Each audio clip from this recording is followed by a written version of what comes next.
it just cleared out all the tracks that my mic is supposed to be on. That's so stupid. They were all just unticked. Why would it do that? Oh well, we're back, I guess. Hello everyone. Despite that, welcome to the stream everyone. I can get rid of this text now. So welcome to the stream. It's great to see you all again on this wonderful Wednesday day.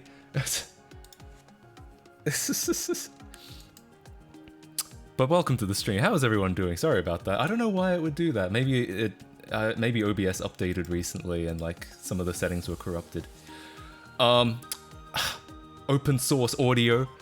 But welcome. Kieran Button. Hi Matt, love the videos, first time joining the stream. Hell yeah, welcome to the stream. I have a lot that we can talk about today. I have a lot of stuff that I think would be worth chatting about. A little exhausted physically. Why is that? What have you done? Just came back from rugby and my back is killing. Oof, I can imagine. I've been trying to get back into working out. I haven't done so for a long time. As you might be able to tell, I'm not the most buff guy in the world, but also exercise I think is a good idea. It's just for health. Here's what I've decided. I think for me, exercise, I think there are two main things that I want out of exercising. I'm not worried about getting huge and getting abs and all that shit. The two things I want out of exercise are I want to be able to lift my 40 kilogram Trinitron with no trouble. And I want to be able to eat junk food when I feel like it. So that's like those are my big motivations. You look pretty handsome. Do you work out? Oh, thanks, man. I do, sort of. Yeah, I don't do a lot of stuff, but I try to exercise when I can. Why no eyeliner? It's okay, if we time travel about 6 years in the past, we can get the eyeliner back. Look at this handsome individual. Now you're just flattering me. You're just lying to me. But thank you, I appreciate that.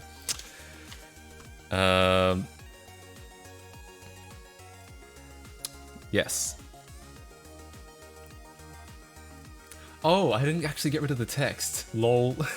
Sorry. Thanks for pointing that out. Actually, maybe I should just keep text on the screen at all times.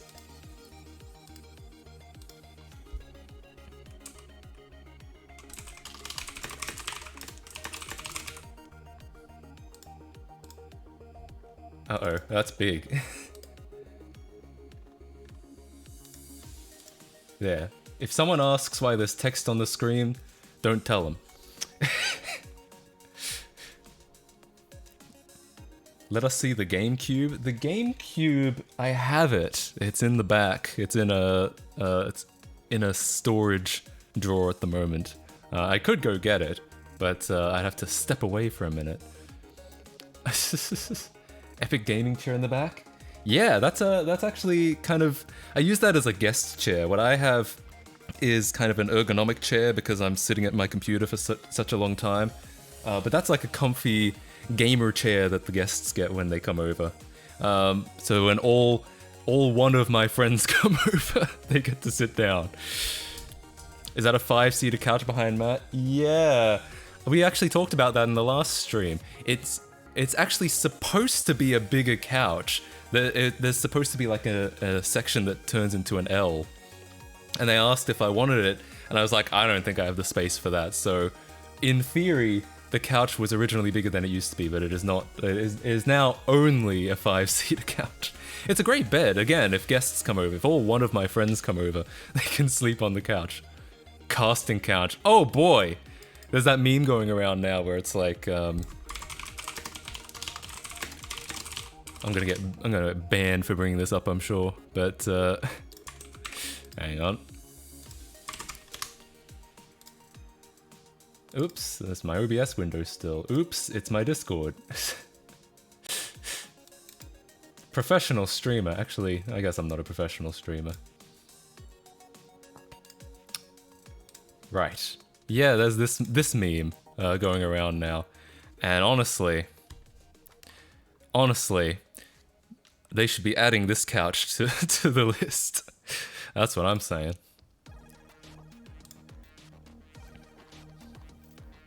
Matt, you're a Linux user? Yeah.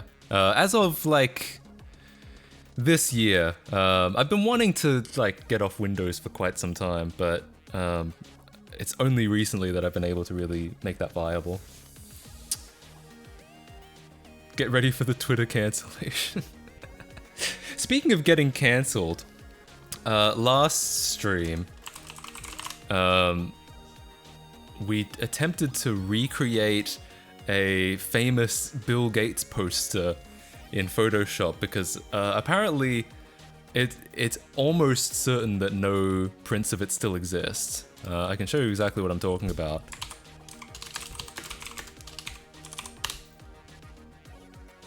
This one. I thought it'd be sick to have an actual poster of this and put it on the wall somewhere, but it became pretty clear that this used to be like a placemat for at some Xbox event in Japan, and so it would be very unlikely for a high quality, high resolution print of that to still exist. So we attempted to like recreate it in Photoshop. You can see the progress of that.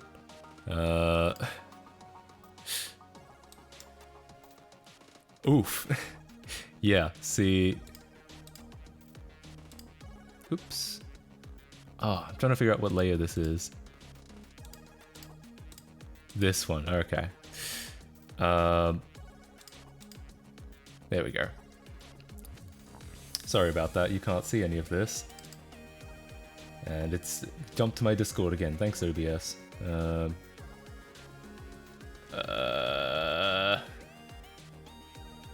Which? None of these are the, oh, there it is. Okay, so here's kind of a, it's not very, it's not where I'd want it to be yet, but we've managed to locate the original Bill Gates photo. I just did some like Photoshop clouds for the background. We found a Japanese font that was close enough, and for the hands I've just used the original image. Now, the reason I might get banned is because it's true that at one point I did Photoshop a dildo into his hand. I don't know if I can show that, so I won't. But trust me, it was very funny. But yeah, maybe maybe at some point we can maybe at some point this will be an accurate 100% reverse engineering of that original photo. If it was funny, you should be fine. I looked it up, and Twitch's TOS is kind of unclear about it. It's like, they say something like, we'll look into, like, can you show sex toys on stream? And it was something like, we will look at the context of the situation. And it's like, well, gee, that's very reassuring. Thanks, Twitch. I mean, if the context is funny, it's probably fine. But I don't know if I want to chance it. I might be able to make a censored version. I could probably run a mosaic on it. Jesus, I just saw it. There we go. But when it's mosaic, it doesn't really have the same impact because you can't see the hand anymore. Just send it in Discord. Yeah, I might send it in Discord. That might be the compromise. I might put it in off topic or something like that. Still, I am all for putting the Bill Gates burger Xbox photo in the background. You should make a Linux-oriented video. Would love to see that kind of content from you. I've thought about it. I've thought about making one of those I switched to Linux videos, and people can be like, and people will be like, what? That's impossible. But I don't. I'm sort of thinking about what I would say if I would make a video about that. It's not a dildo, but a massaging device. At least get the name right. True, you're right. Linus Tech Tips Matt KC collab when? I am like 99% sure they have no idea who I am. I don't. I referenced them once in a Game Boy video, but not thinking that they would ever see it, just kind of for shits and gigs.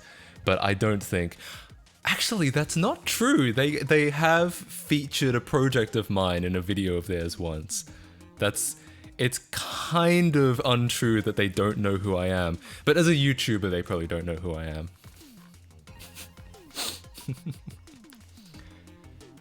We invade their comments. All 67 of us will cause chaos.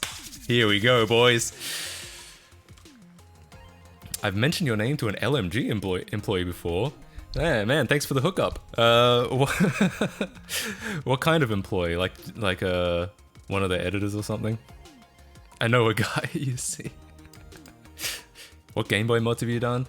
Pretty much the only one was the one I did on YouTube where I repaired it and then I replaced the screen with a backlit screen.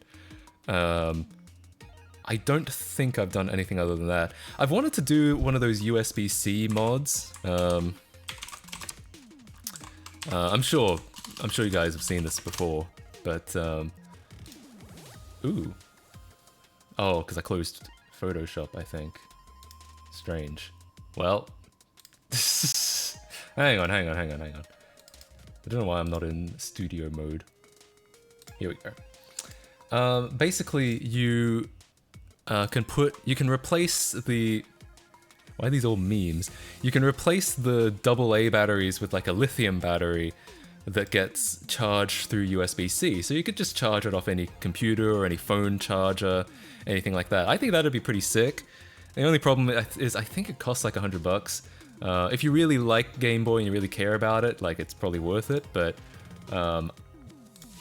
I don't know if I can justify it.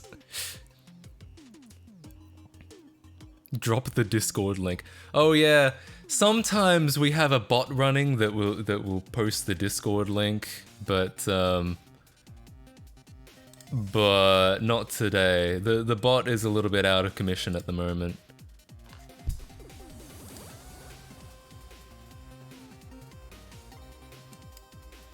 Oh, it doesn't show me the invite codes because I'm on streamer mode.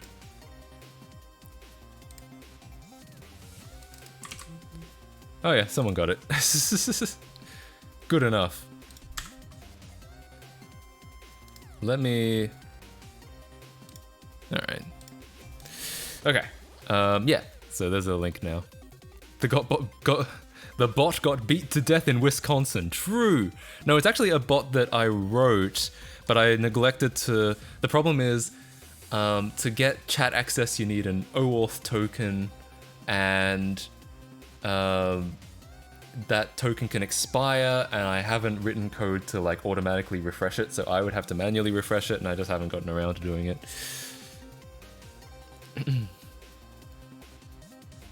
Isn't the about page on Twitch for listing info about your channel? Yeah, I could probably put it there. I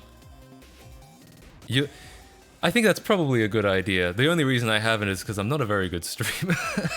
I've streamed, I think this is my 8th stream all year, so that comes out to less than one a month. I tried to sub to you via Prime Gaming. I can't. Sad. Damn, that is sad. But I appreciate the thought. I appreciate the Bezos bucks. Any Prime subs. What were we talking about? Oh yeah, the Bill Gates meme. I still think, because I think it costs about $20 to get a poster printed. So I could print like 2 posters and fill up these spaces with just some memey photos. Like I'm thinking of putting the XP wallpaper on one of them, and I'm thinking of putting that Bill Gates Xbox photo on the other. just use Nightbot, dude. I could. It was just more interesting to me to write my own bot. Like, I know that there are like a shitload of bots out there. I just thought it'd be more fun to write my own. Also, if I could potentially do some interesting stuff with it later on, if I have any ideas. I know that Phantom Bot is like customizable, but you know, like I said, it's just more fun. Oh, thanks for the unregistered hypercam. Unfortunately, because I have other text on it, it's conflicting. I'll hide that away for now, so we can have unregistered hypercam in its full glory. Hear me out. You could pay $20, or you could pay $400 for an industrial printer. I know what I want to do. I mean, if I was doing a lot of this, then yes, absolutely. No, I don't think there's any. I don't think people would buy Matt KC posters en masse, because I just thought like I could buy a printer and then sell like my own posters, but I have a feeling people aren't gonna care all that much. I gotta do maths and it's almost 10 p.m. Oof! Do those maths. Ask GeekPub to use his printer. Do I have a connection to GeekPub? I have actually met 8-Bit Guy once, but I don't think he didn't. I met him as like a fan, not as like a peer or a fellow YouTuber. I don't think he has any idea who I am. The thing is, even though I think 8-Bit Guy and I make a lot of similar content, the audiences I think are completely different, because I focus on like my age group, so that's mostly like N64, GameCube, Wii, no earlier than NES really, and he focuses on his age group, which is more like Commodore 64 up to NES essentially. So even though the content itself I think is relatively similar, I think the audiences end up being completely different just because of the age difference. CET time zone gang, hell yeah. Yeah, I'm at it.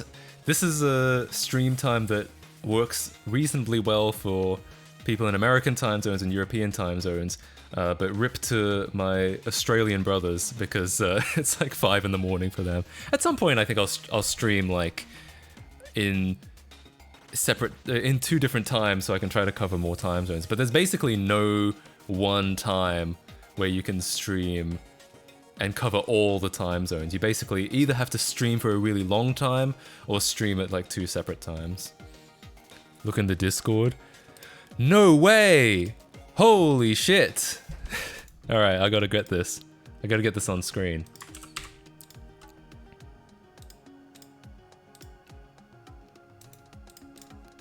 Hang on, let me close out the Photoshop with the dildo on it. My god, it's oof. It's like when you watch a movie in full screen. So his shoulder does exist. We were wondering because in the portrait that we had, it was like cut off at the shoulder here. And I wasn't sure what photo they were working with on the Xbox version, if they like had to draw an extra shoulder on, or if they could find a larger photo. Apparently you can actually find a larger photo. I wonder if could you actually get a full crop of this? Like, is the whole background actually here? Just do sleep streams. Oh yeah, people are gonna love me sleeping. Check the Discord again. Oh, it's AI edited. Oh, interesting. That's interesting. You fooled me. I can kind of see it now on his tie. Now that you point it out, I can kind of see some of this does look a little bit like, I don't know what you call it, those like AI glitches, but it's actually very convincing. It fooled me completely. So well done. Well done.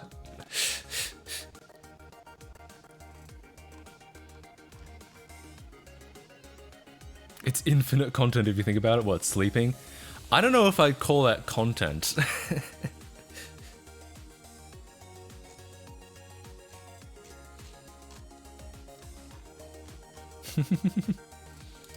To go to class in 5 minutes. Oof. I hated going to class. School sucks. Don't go to school, stay home, do drugs, and watch Matt KC instead. That's my advice. Matt should put the Discord chat between the webcam and subs. What, like here? Not the drug part? Alright, the drug part I'm gonna say is optional, but the rest, absolutely mandatory. If you don't drop out of school to watch Matt KC, are you really a fan? Oh dear. Doing pre-workout, does that count? Does it? I'm gonna say no, that's fine.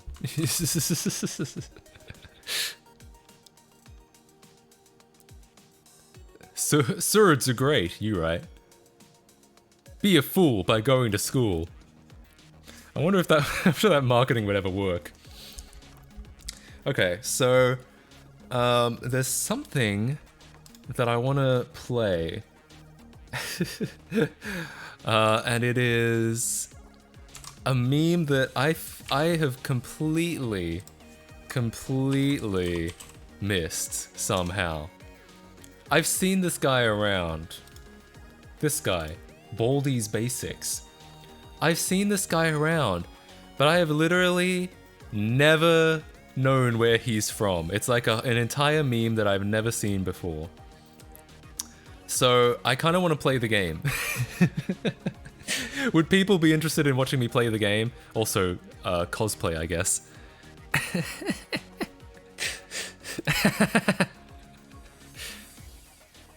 All right, let's play the game. I want to play Baldi's Basics. Is this the best link? Cosplay? Oh god, where's that? Oh, that is the standard. Oh, that's an emoji. That exclamation point question mark. It's an online game. Buy it off Steam?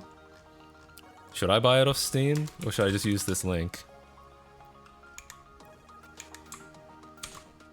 Oh, you can buy it off Steam for $9.99. Tell you what, I'm gonna start remastered. This game's from 2020. Why is it getting remastered? No, I know it's a meme game. Let me start with the online version. All right, let's see how we go. It's on itch.io. Maybe this is, yeah, well, is it actually?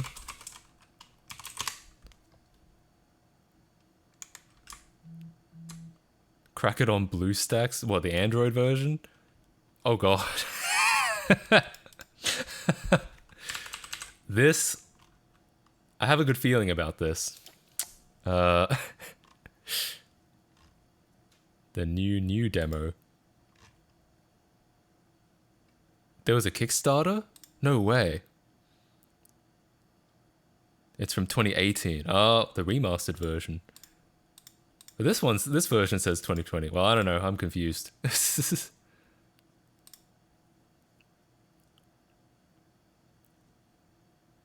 Tell you what, this seemed to be doing something. I'm gonna follow this link, even if it's got like loaded with ads. That's fine. You're gonna get a virus. Hell yeah! We're gonna turn this into a Vine source video. Send you a totally legal backup. Nice. Well, let's see where this takes us.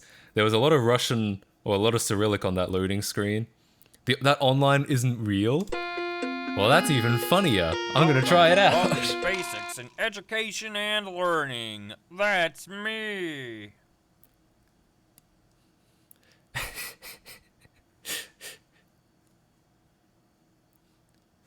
Is this real or not? I can't tell. My hand is just a bunch of spheres and a hot dog, by the way. This is like the school computer version. It's I guess so. I guess this is the version you play at school because it's a web embed. Oh noes, school is out, but your friend has a problem. This Cyrillic is very annoying. He left all his note booze in school, but doesn't have time to go get them, because if he does, he'll be late for eating practice.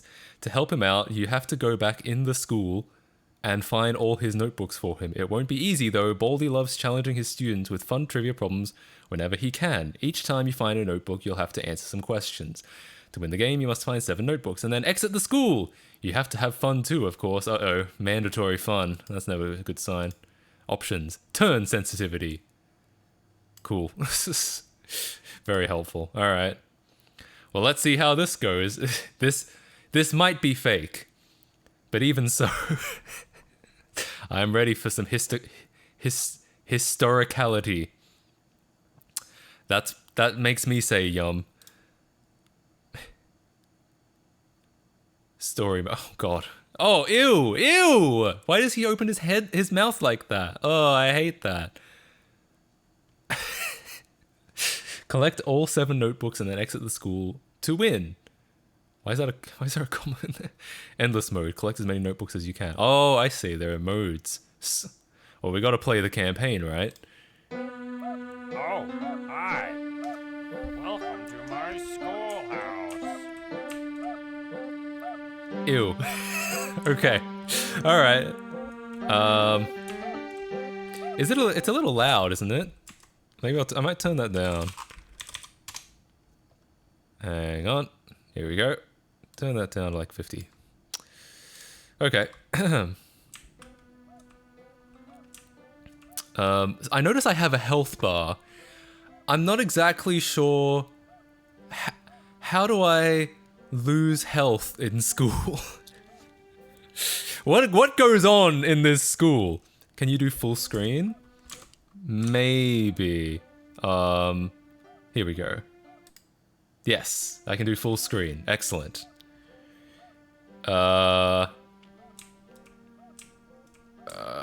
Okay.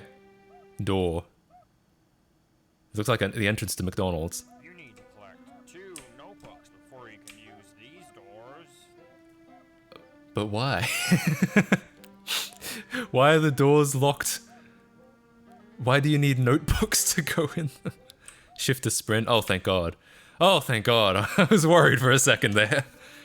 That's a stamina bar. Oh, I see. Okay, that makes sense. All right, I'm a little less worried now. I'm a little less worried. I was wondering... Is that what... I was wondering if it was going to be like the amount... The bar of beatings you can receive from the teacher. Decompiling according to WASM. It's the Unity web player, so if this is a Unity game, then I guess at some point someone might have decompiled the Unity game. I know Unity is a very easy thing to decompile. School rules. When you follow the school rules, no running, no entering faculty, no bullying, no drinking, no escaping detention, no fourth wall breaks. I get it. Yeah, I'm sure that no bullying rule really helps. I'm sure no one gets bullied here. How do I actually enter a door? Also, both of these doors are 99. Can anyone actually find their way around in this school when all the rooms are labeled the same thing? You need to collect 2 notebooks before you can use these doors.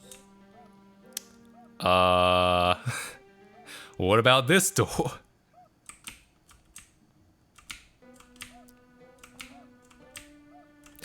Well, apparently I don't need 2 notebooks for that one, but I don't know. I seem to have exhausted all opportunities. Oh, left click it. Ah, see, that's weird though, because it gives me a prompt when I go up to the yellow door, but it doesn't give me a prompt.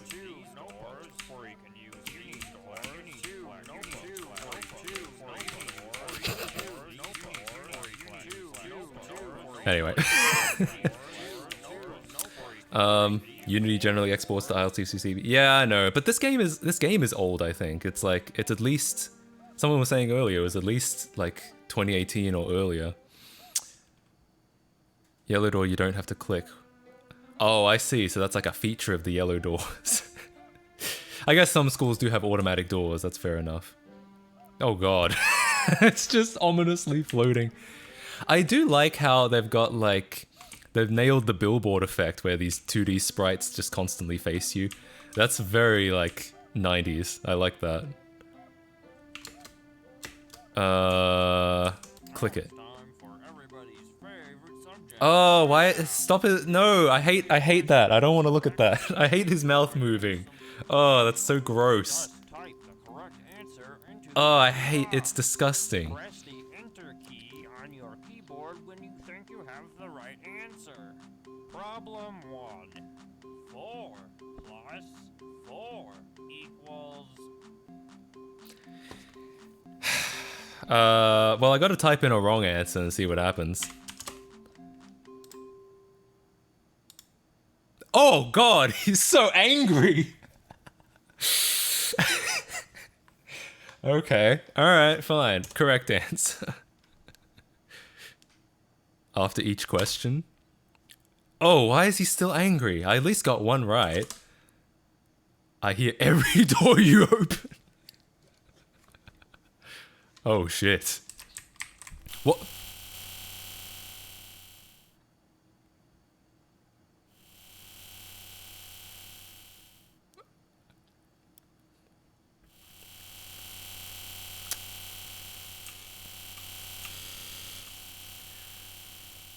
I don't think I want to go to school anymore. Oh, this is awful. Is this all because I got that one question wrong? Would he have been not pissed off if I got all 3 right? Or is this a... Okay. Right. Or is this a glitch? No, this is not a glitch. Ah, look at that. Look at that. There's we can't leave anymore. That is a great sign. Sorry, was too lazy to add more subjects.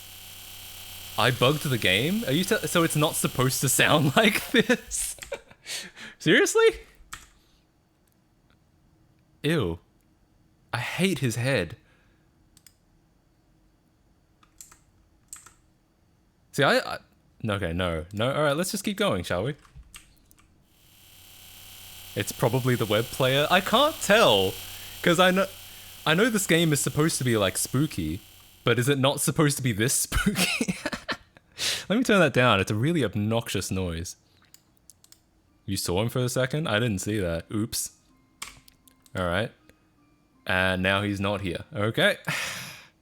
-5. Let's try and get them all right this time. Uh-huh. Yeah, right. Someone did say in the chat it's supposed to corrupt the 3rd question. So I guess the idea is you cannot get this one correct.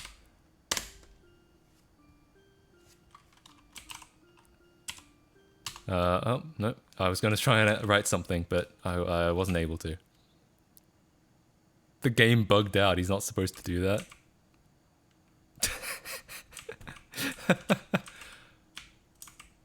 What, is he just going around closing doors? He's just taking laps? Alright. Well, I don't know about you, but this is pretty accurate to my school experience. It feels like I'm right back there.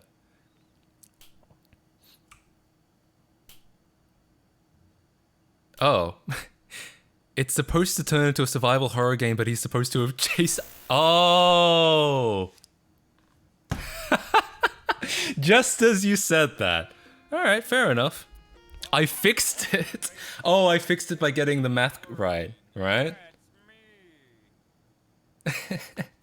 Every wrong answer makes Baldy move faster. So is that the whole game? Was that it? Well, I'm glad. By doing another notebook fixed it. That's so interesting. So I accidentally glitched the game by getting it wrong. So what happens if you just get them all wrong all the time? Well, alright, we gotta try it. Yeah, I don't care. I'm not interested. Ew. It's intentional. Hang on. But then you would hear a single click, which is a hit from his ruler, and it is slow. Every click is a movement from him. Oh yeah, I did hear clicks. Because you got one wrong, which you weren't supposed to, he still moves with every click, but he clicks very fast. fast. Oh, is that the audio glitch? Oh, that's so funny. Okay, so what was supposed to happen? It was supposed to be this. Okay. You exist. Thanks, buddy. Appreciate it. And now he's supposed to be chasing me, correct? Oh. Oh, no, I got a quarter. Nice. Thanks, buddy. But he chases after me. The turn sensitivity low. Oh, yeah, I guess you're right. Well, no, I'll do it next time. Don't wanna lose all this progress. Problem 1. Okay. Minus. Great job. I can't believe Uh-huh. you're incredible. Right, now he becomes angry. Now he's chasing after me.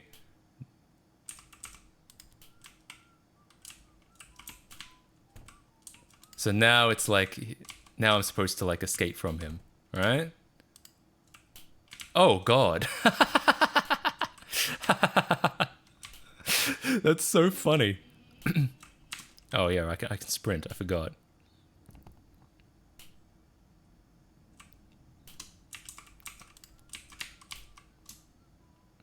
I see. So it's kind of become Slender now, where you're trying to pick up notebooks and not like get caught. Oops. Forgot. I'm supposed to click on these things. Yo! What was that? It's not coming up my thing for some reason. It was a sub from Tracer Racer. Thank you so much for the sub. I appreciate that. You better start running. That's not ominous at all. Don't look up Monster School Baldy on Google. I did that when I was watching Monster School videos for 3 to 4 years ago. My god. Truly not the best. Thank you for the sub with the Bezos bucks. Remember, it is morally correct to take money away from Amazon, which you can do by subscribing. Seems good with 100, Prime. seems good 100. True. Thank you for the bits, Greedy Jr. All right. Great. Great. Oh no, he's right here. He's right here. You have detention. Is that what this guy does? He looks like the guy who's like, tell me, am I wrong? The guy who's like, but God said in that meme, hang on, that didn't make any sense at all.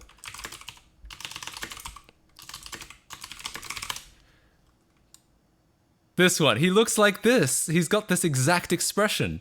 Okay, no, anyway, continue. Where is he now? Detention. Oh, I've been teleported into the detention room. Is that right? Oh, he's right here. Oh, well.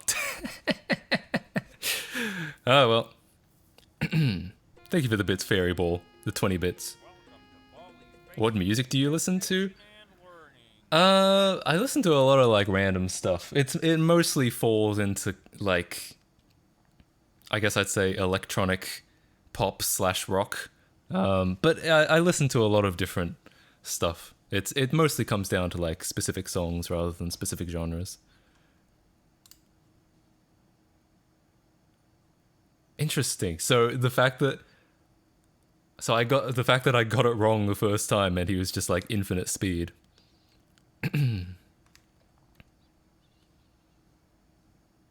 How does...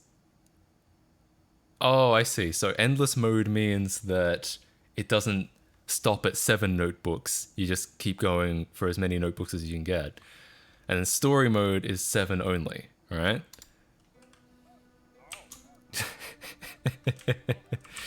Gonna try it again. Should I actually try to win, or because I kind of want to see... I kind of want to just try and get all of them wrong and see what happens. Alright, so he's already angry. I hear math that bad. Relatable. Okay, and... So he's... Okay, so he's already chasing after me, and I didn't know this at first. When I was going through here, I heard the the clicks, but not the, Right, he's still talking. Try to win. I'll try to win next time. Oh, actually, no, I'm trying to get all these wrong. I hear that math that bad. Does that... So it can handle if I get them all wrong, right?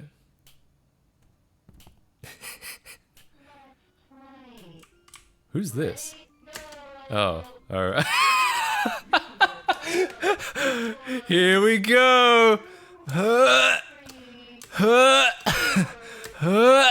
Oh, okay, well. I'm gonna head out. Alright, fair enough. Enjoy the rest of your day, Bamanx. Thank you, and thank you for the 25 bits. Alright. Alright, let's try to actually win. I don't know if I'll be very good at actually winning. I don't tend to be very... I tend to not be very good at, like, I don't know, survival horror. What on earth are we doing? It's a good question. We're playing a educational game. Thanks for the token. Oh god, you were right. I should have turned down the turn sensitivity. Problem 1. Hey, good one. Good one. Problem 3. This game is just a case for the bin. I mean, yes. No running in the hall. Oh no. Detention for you. When will you learn? Oh, he's right. Oh no. But I can't leave, can I? No. And as soon as the door opens, he's probably gonna come in, right? Yep, there he is. Oh, okay. Matt's probably playing Baldi's Basics for the first time. I don't know if it's really is. No, it's my first playthrough. I literally... I've seen this guy in, like, memes before. But I never knew where he came from. It's like that... I thought he was kind of like that, what's his name? The, like... The guy with the head. It's probably gonna be really creepy. The meme head. I've forgotten his fucking name. Yeah, Meme Man. I thought it was like this, where it was just like... Wasn't this some guy's, like... Some guy on 4chan's, like, attempt at modeling a real head, and then they just thought it was really funny that it turned into a meme? I just assumed it was something like that. I didn't know anything about where it came from. I think you nearly paid $10 for this Keck W. Yeah, the Steam version is $10, but there's an online Unity web player version that does seem to work. I guess it's like a beta or something. I'll try this one more time, and if I can't do it, then I think we'll just move on to the next thing. Whoa! What was that? Was that K-Pop Filters official subscribing with the Bezos bucks? Thank you for taking the money away from Amazon and giving it to me. No, I appreciate that. Thank you so much. Oh, were you not able to do that before? Were you trying to do it before and it didn't work? Thank you so much. I'm glad you... If so, I'm glad you figured it out. All right, one more time. I'll try to win one more time. But other than that, I think... I don't think people want to watch me do this for like the next 5 hours.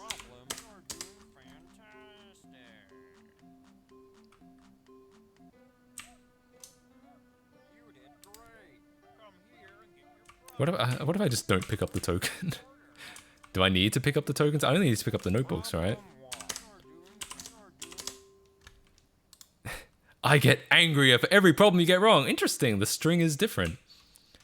I thought, he seemed to always say the same thing every time. Oh, I guess I can pick it up now. No running in the hall. Shut up. Oh, okay, so I want the blue doors. You need rest. Oh. Come on. When will you learn? I want to play with someone. Oh, God. Great teacher due to his incredible hearing abilities. He can not only tell where any sound came from, but who made it too. Alright, I might... Oh, no. I thought I could jump around this, but nope. I don't think so. Well, what is this? What is that, like, image that appears when I die? Basics in education and learning. Okay, well, I think that's enough of Baldi's Basics. Thank you all for stopping by and watching that. No, the stream isn't over, but I think we'll move on to something else. Gretgam, true, I agree. Fucking maths. I know, right? I know exactly how you feel because I just finished playing Baldi's Basics. Baldi's Basics spanking? Yeah, pretty much. Math is bad. I think that's really the moral of the story.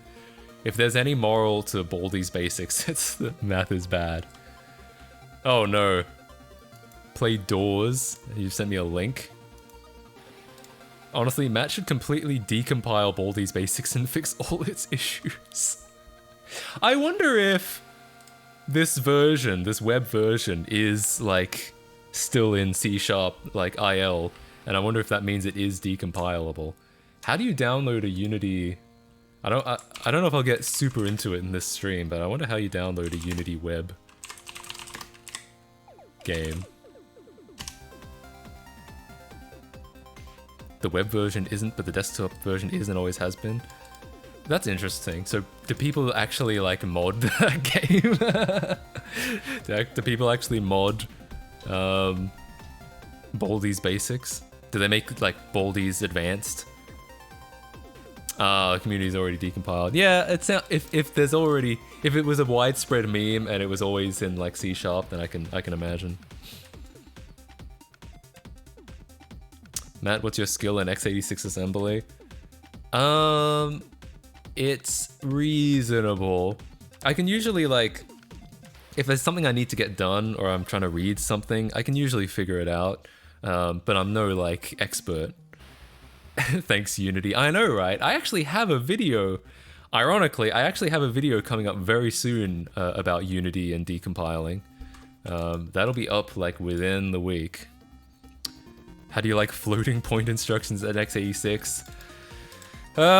It's not the most fun thing in the world. I mean, once you get them onto the x87, the like floating point unit, it's like alright, but it's a bigger.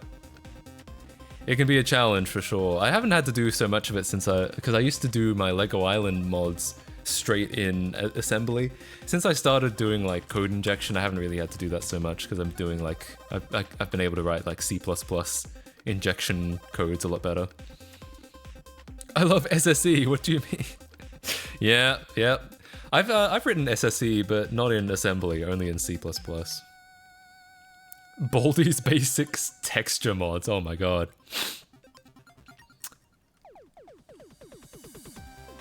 Lego Island is like x86, not SSE or anything better. Yeah, it's because it's a 1997 game. I think SSE might have been around by then. Let me check. Actually, I don't want to spread misinformation.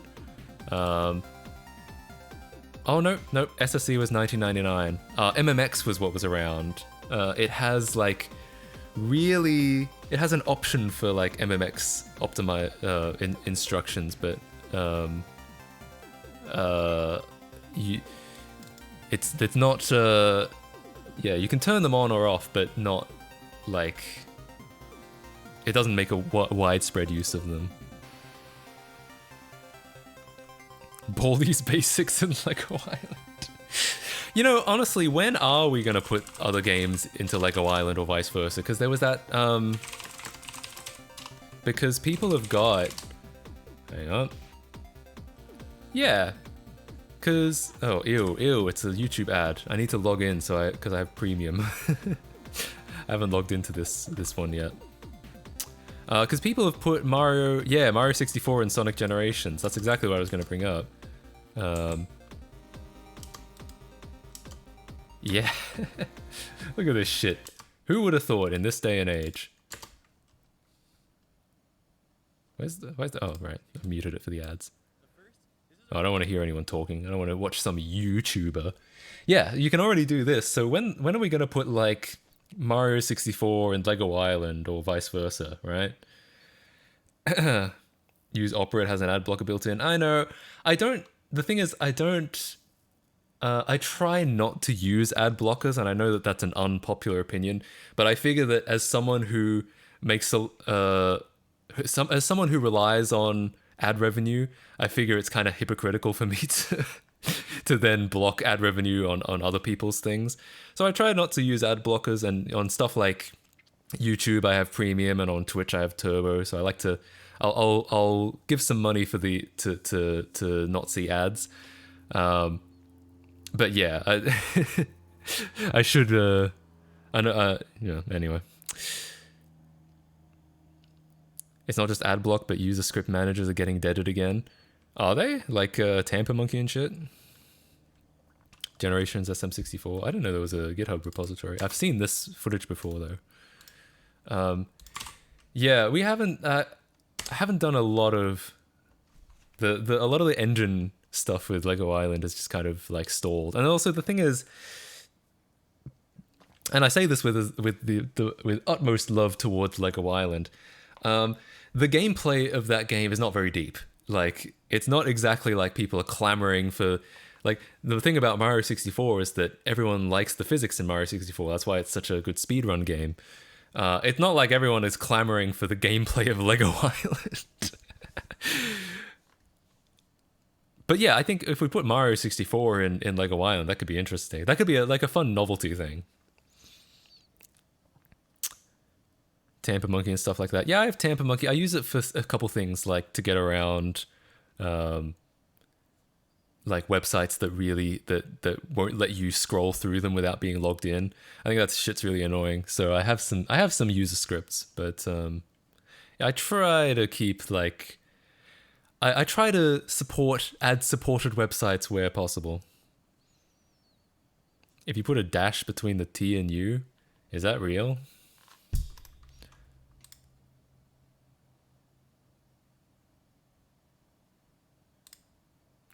I think that's I think that's gonna send me to a whole other website, I feel like, and that's really dangerous because that could be like porn and shit. That could be whitehouse.com all over again. According to the source code of Baldi's Basics, the third question really has no answer. Damn. Yeah, I figure it's not intended to. YouTube no cookie. Ah, I see. Interesting. Fucking lol. But this isn't Mario physics anymore, is it? This is Sonic physics, and it's just like Mario's model and animations, right?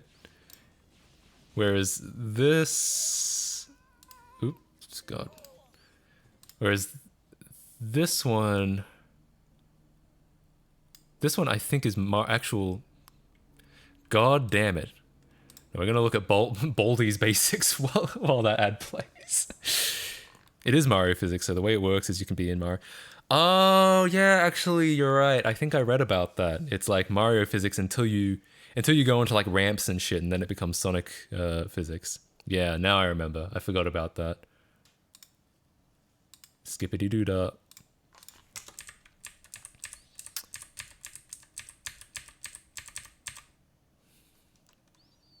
Oh, this is 5 hours long. Holy shit. Alright, let me close all these tabs, by the way. I don't need any of those. Interesting.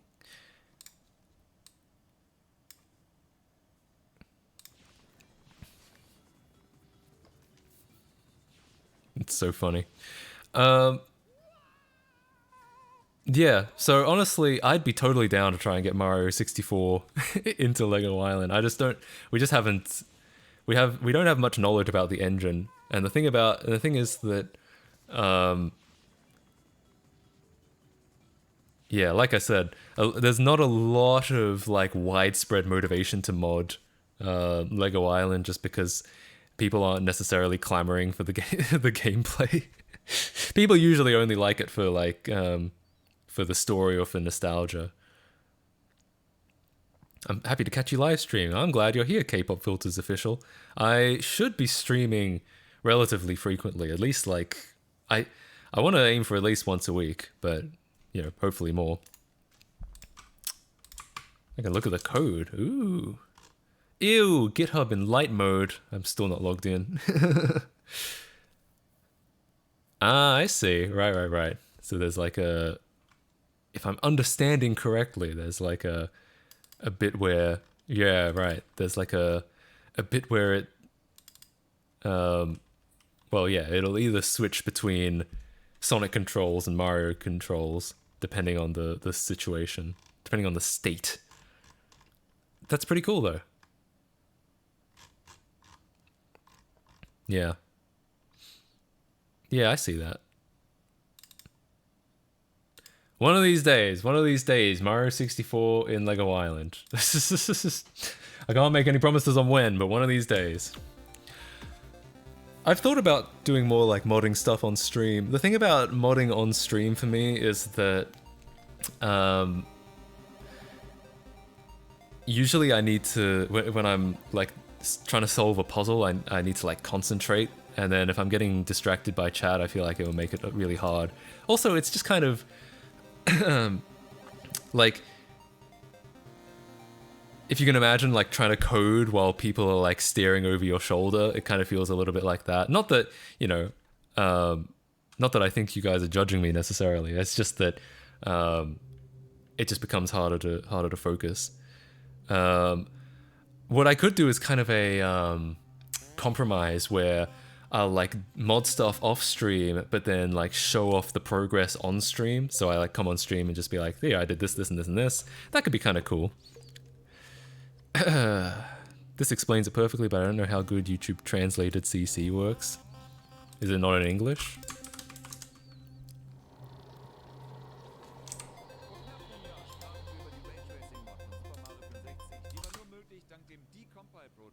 Oh, it's in German. Interesting. Yeah, I'm not very good with German. I know how to count to 10, but that's about it. But I'll tell you what, I will add this to my watch later. Oh, unless I could try the translated titles, so or captions. Ew, another ad. Yeah, at some point. In fact, I might log into YouTube on here just so that stops happening. Stand by. I need to enter some pause words.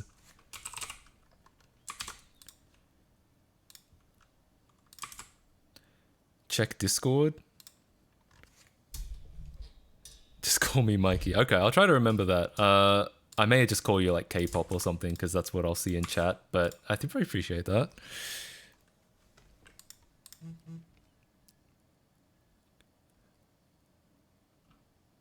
Little does Matt know we have him keylogged via OBS. Ah, shit. Again? Gotta do some two-factor authentication. Nope.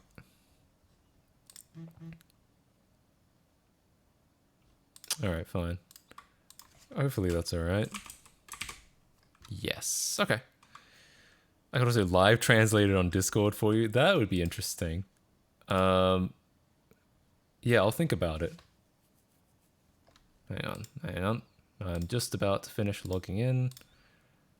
Cool. Alright. Alright. In the words of Knuckles the Echidna. Alright. Shit, man, you're exposing the keylogger. Yeah, you're not supposed to let me know. Psh, come on. You got GeoGuessr Pro? I think so. I pay for GeoGuessr because don't they only let you do one free game per day? So I pay for it. I don't know if that's Pro or not. NoSoTech has your passwords now. Damn it. I knew they were going to get me somehow. You know, I hate to... I got an email after the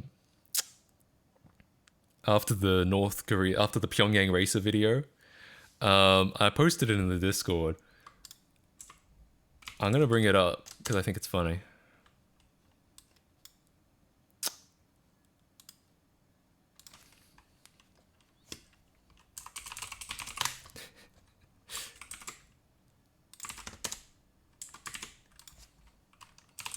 Right, here.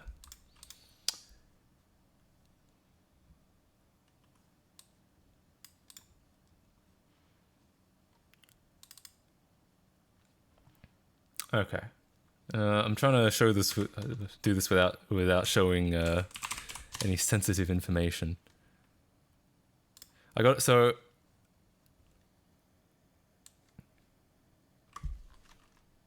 Here we go. All right, so I got an email after I did the Pyongyang racer video.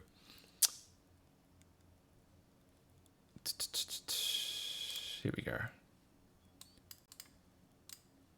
I got it pretty much the day after, so like this was quick. It says, "Hello, Matt. I am Sun-hee from the Democratic People's Republic of Korea. Although your efforts to make this Korean game working again is a pleasure to our eyes, we want to clarify that the way the video was structured and the passive reactions you had towards the offensive messages sent by people of your own community are not appreciated. Your language on our government has also been found to be displaced. We believe in your talent and wishes your video to be removed or hidden from public view. Maybe you can re-upload it with less offensive editing. If that is done, we can also help you with multiple video subjects since your channel seems to be about technology. We can offer you some softwares or hardwares to visit and show. Please read this message with particular attention. Hope we find an agreement." So if I go missing, this is probably why.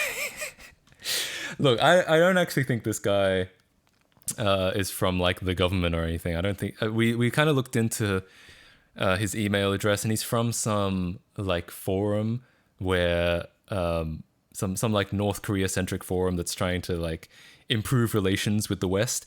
So I'm guessing it would seem that he's just a kind of a concerned citizen. He doesn't like the idea of my video making North Korea look bad. But I have to say, he found it very quickly, like overnight. Like I posted it in the evening, and by the next morning I'd gotten the email. So like someone is looking for these videos. They're looking for public videos about, or like public opinions on North Korea.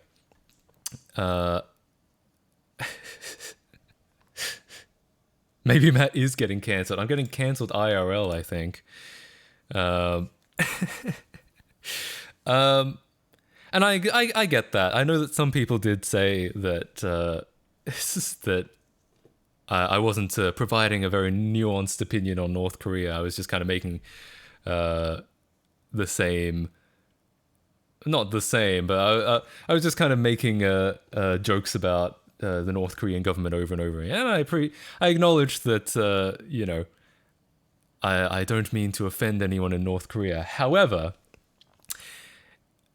I could shit on the US government for an entire stream, and I don't think anyone would email me about it the next day. I don't think people would be nearly as worried about that. Anyway, it could also be a troll. It could be. But the thing about it being a troll is I feel like it would be more threatening. If it would be funnier to be more threatening. Whereas this is kind of, it's kind of just saying, we'd like it if you change this video. It doesn't really provide any specific threats, which I feel like if it was a troll, it would be a lot more overt about that. There shall be disintegrating bullets in your body soon. Well, maybe. I'm hardly the first person to be joking about North Korea, though. So I feel like I'm not even the first person who made a video about that game. So I feel like I don't think anyone's gonna really care. It doesn't say like edit out video or else. No, it doesn't say they're like gonna get me. It just says that if I did, they could help me out. So yeah, I feel like if it was a troll, that's what makes me feel like it's sincere, because I feel like if it was a troll, it would be a much more overt threat. should add me on Discord. I prefer to keep my like friends to people I know, but we can always chat in the Discord. I check it pretty regularly. I'd like to see what hardware North Korea will help you out with. That's the one thing. I was like, because it would be really interesting to see what they would send me. Like, that's the one reason I wouldn't want to burn the North Korea bridge, is because I might actually want to know what North Korea technology is like. But I don't really think it's. I stand by that video, and I don't really think it's worth censoring it for just because I'm curious. That includes giving North Korea your address. Oh my god, you're right. Can you imagine? We really need your home. We don't want to send this sensitive technology to a PO box. We really would rather have your home address, just because of the technology might be sensitive, not for any other reason. Sorry, I'm still making North Korea jokes, even while I'm trying to attempting to provide a more nuanced opinion. Sorry about that.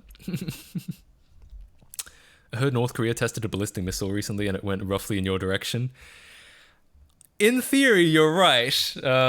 If North Korea sends something to the east, in theory, that is in my direction.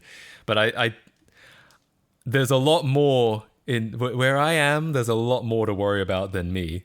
Like, I'm people. I think there'd be a lot of defense mechanisms would kick in, because there's a lot more to protect here than just me. Yeah, they imagine the US would be all over a package from the North Korean government. Yeah, and there's a lot of ocean that they'd have to get over. So, not saying that it would be impossible, but like there's a lot of opportunity to like fix that situation.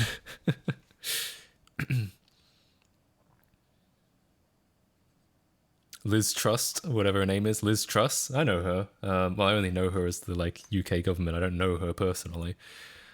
Imagine that. Imagine if I just knew the UK Prime Minister. Yeah, no big deal. But yeah, pretty funny. Yeah, but if I go missing, then that's probably why. I'm not anticipating that I will, but you know, you never know. We don't like her. She's anti-trans. I see. Yeah, I guess that makes sense. Like, because you might have gotten a new PM, but it's still the Conservative Party. So yeah, I guess that makes sense. I feel like North Korea is the people that translate the games branded as 700,001. Yeah, maybe. I mean, there's a lot of people in China that can do that too, of course. It's those games are funny. I mean, because you know how they come about is that in China you can kind of copy anything from the West and get away with it. Apparently, the story that I heard is that like a Chinese car manufacturer basically completely cloned a BMW in China, and BMW sued them in China, and the Chinese government are like, it's not the same car at all. It's completely different car, just because the Chinese government is going to be on the side of Chinese products. So it's an interesting thing that, you know, and that's probably why Nintendo can't do much about it either, because in China you can probably just load a shitload of NES ROMs onto a device, and they're just like, well, nothing we can do about it. Sorry, Nintendo. For real, UK has had some bad luck. It does sound like it. I mean, I know that people have varying opinions on Brexit, but Brexit happened. Revolving door of prime ministers. The pound doesn't seem to be doing so well at the moment. It seems like it's a rough time in the UK right now. So feel sorry for you guys. Why does the stream say blocking ads in the corner? Does it? I've never seen that. Probs your ad block? Oh yeah, that makes sense. Isn't there just little to no copyright law in China? I think so. I couldn't really speak on legally on China. I just don't know that much about it. But yeah, I think pretty much there's not a lot of like patent or copyright protections. Play Overwatch, it's good. I've heard it's good. I don't play a lot of like. Usually, if I play games, it's like a retro game of some kind. I'm just that kind of person. Does anyone else use uBlock Origin and see that? I've used uBlock Origin in the past, but I've never seen that. The pound is dead and food and energy prices are up and benefit cuts. Yeah, that sucks. Smoothly added the music. Yeah, I just felt a little bit quiet. Copyright in those new games are like 049472274. I don't even know what that means. This nerdy stream turned into a politics stream far too quick. You're right, actually. It's my bad. It's my bad for bringing up North Korea. Here's something I can show you guys. What's your most nostalgic game you played the most? See, that's a funny thing. Because, like, I could talk about... the games that I've played the most and the games that have meant the most to me, and those would be two different games. Like they're different categories. There are games that that I'll just kind of sink hours into just because they're easy to pick up and play. But there are also games that like inspire me to do like cool stuff myself, and those aren't necessarily games that I'm playing all the time. Play GeoGuessr live, please. We could play some GeoGuessr a little later on. For now, I want to bring up a tool that I've been working on. If you need a German translator or voice actor for anything, you can hit me up. Okay, I'll keep that in mind. Yeah, I might need some German stuff at some point. You never know what comes up in the world of tech. uBlock Origin. Oh, okay, interesting. Are you single? I am single.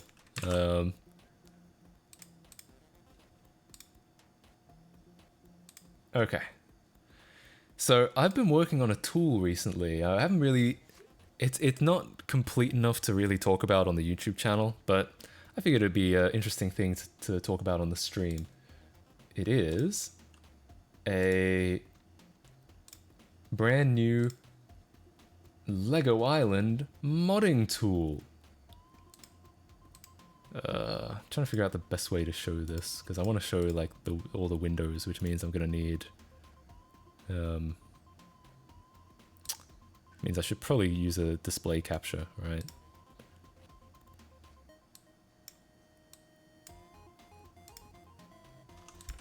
God, I have so many windows. When you stream, you just kind of have windows everywhere.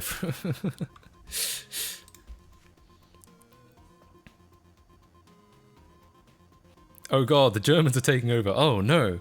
I should try to learn German, because English is a Germanic language, so in theory, I hear that German would be a relatively easy language for an English speaker to pick up.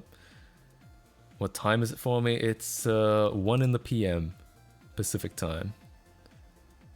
Runtime injection. Oh no, we already do runtime injection with Lego Island Rebuilder. This is a different kind of... This is an asset modding tool. So if I get my screen capture up... that's probably good enough. So...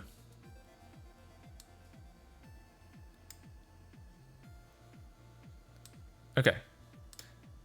Oh, it's over my face. Cool. So... if I want to... So, the way that Lego Island's assets work is that they're pretty much all in these .si files. They're interleaved streaming files in order to stream assets off the disk, off the slow CD speeds at the time. But they've been... Because they've been so...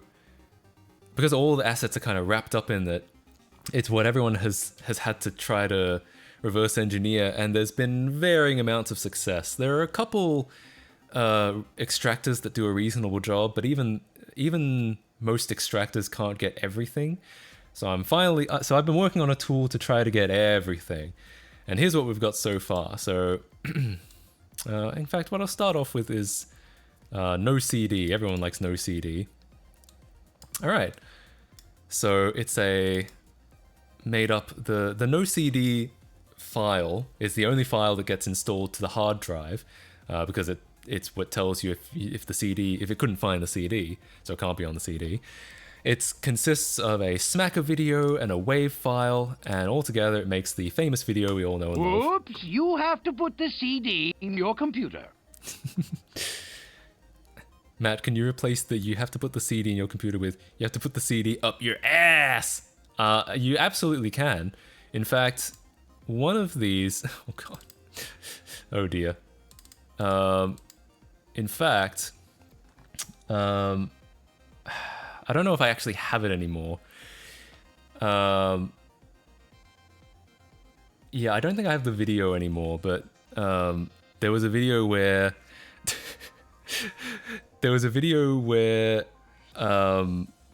yeah, basically I edited the Twitch thing. I edited the no CD thing to put like a Twitch reference in because I have... I used it for a Twitch promo once. It was like, you have to put the Twitch in your computer. So there's a video like that, and I haven't put that in. I put that into one of them. So your email? Oh no, which one? This is the problem with display capture. I never should have done this. Docs. It's not really a big docs. I mean... People have had that email anyway. Okay,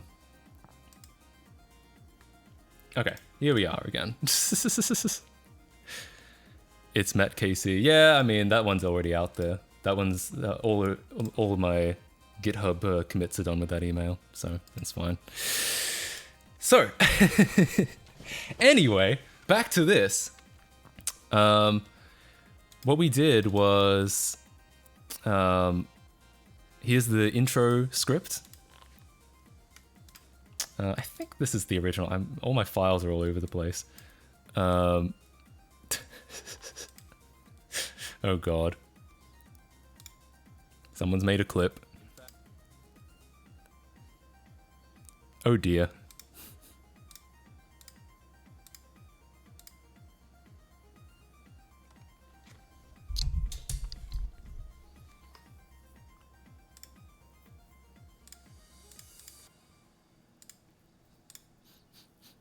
That's funny. Okay. So here is here's the intro videos. You can see the logos, you can see the logos, the intro movie is here. Even the outro movie is here, as is the bad ending and the good ending. It's all here, and you can play them all. It's pretty fun.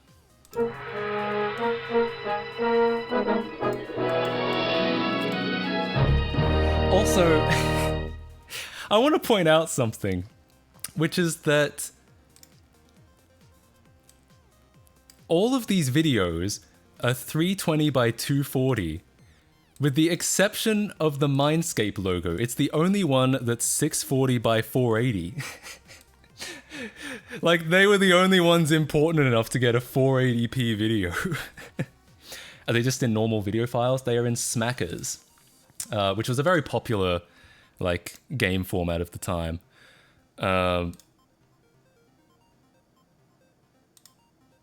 So, hang on, I've got some messages. Sorry. Okay.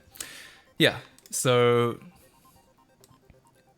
yeah, they're just smackers. The only, like, difficult thing is that they are wrapped up in a proprietary interleaved file, right? 69 viewers, nice. Thanks, I'm glad you're all here. I'm glad we could do this together. Maybe it was 480p. It was always the default given to them, and they just forgot to downscale. Yeah, they could have forgotten. I just think it's funny to think that they're like they just think they're that important.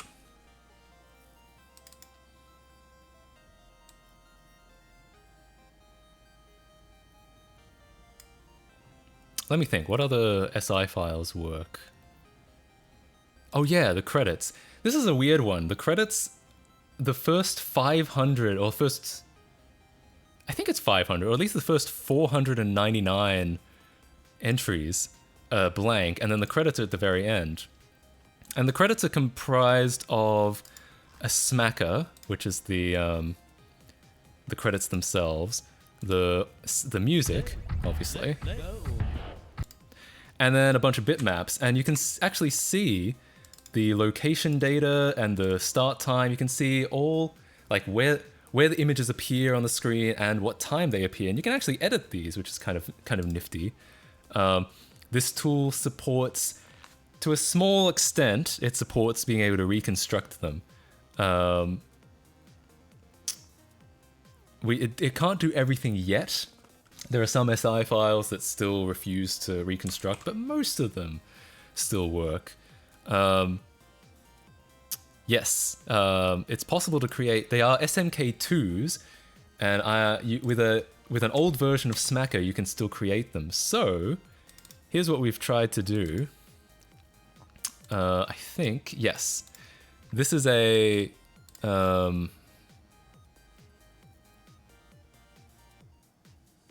Smacker. I don't remember. Oh no, this is from a leak, right? You remember there was I guess maybe you wouldn't call it a leak, but there were assets that were released from like I think the company that did Rock Raiders. And in those asset files was a high quality render of the Lego logo. It was in 25 FPS, it was in 480, so higher than 240, which meant we were able to do this. Oh, it's just a smacker. I should have it playing with the sound. And a higher quality sound as well. I think the higher quality sound just came from a later game, because I've been using this logo for a while.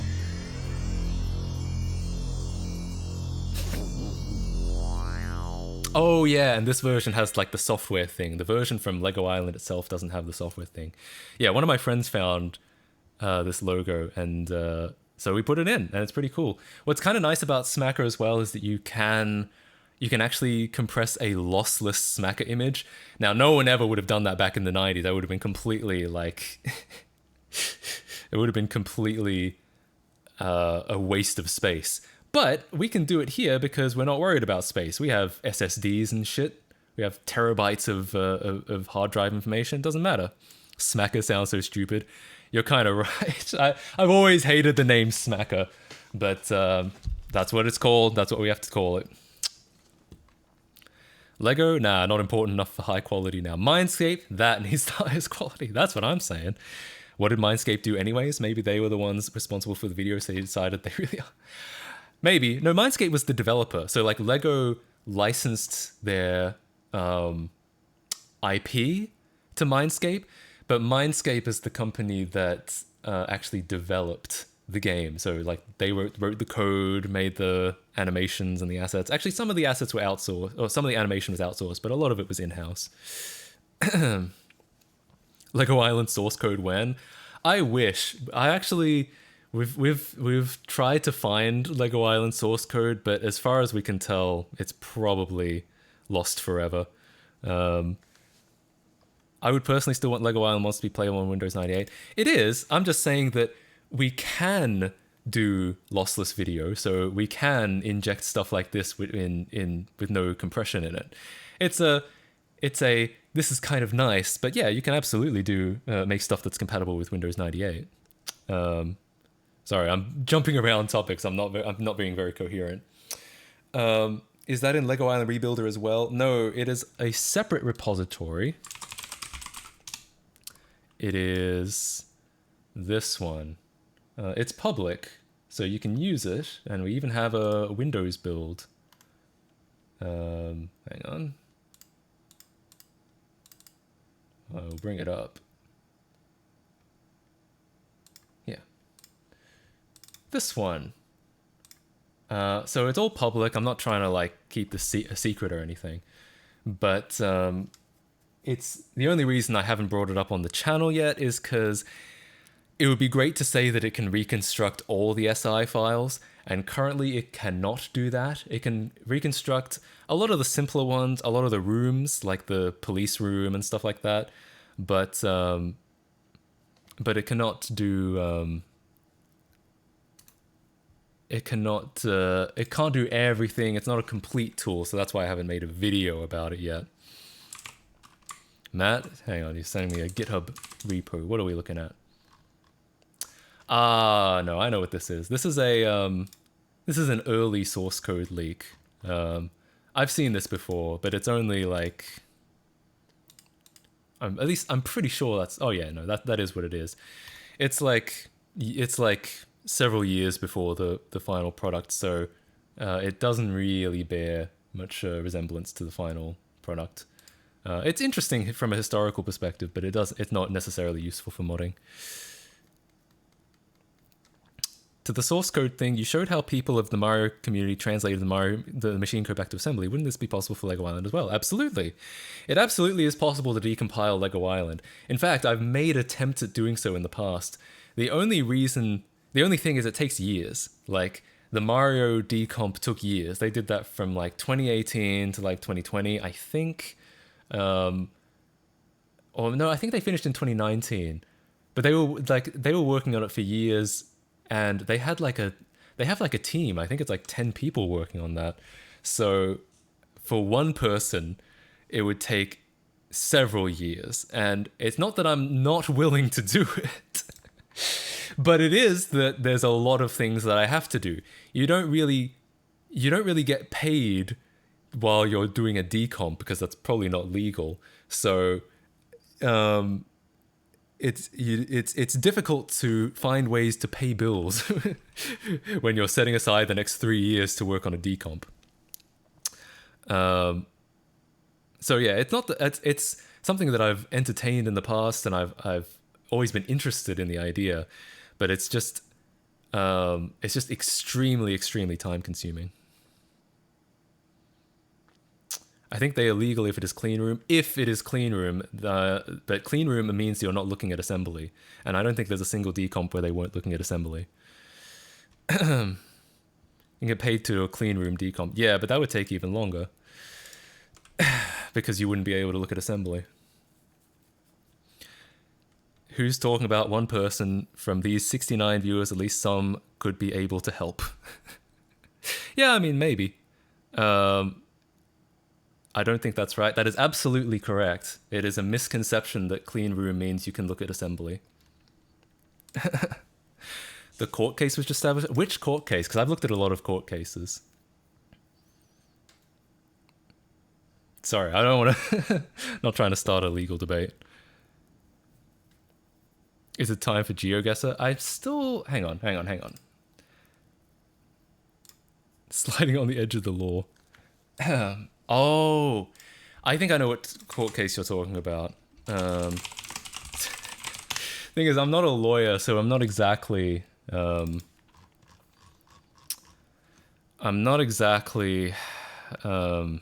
qualified to be talking about this. But there's a lot of...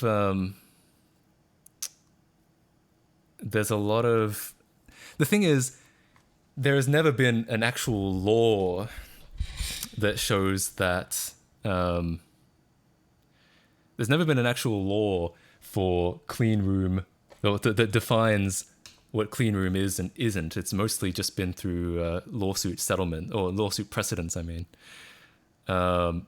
So this is, I think, what you're talking about. Let's read this. Let's have a look, because I could be wrong.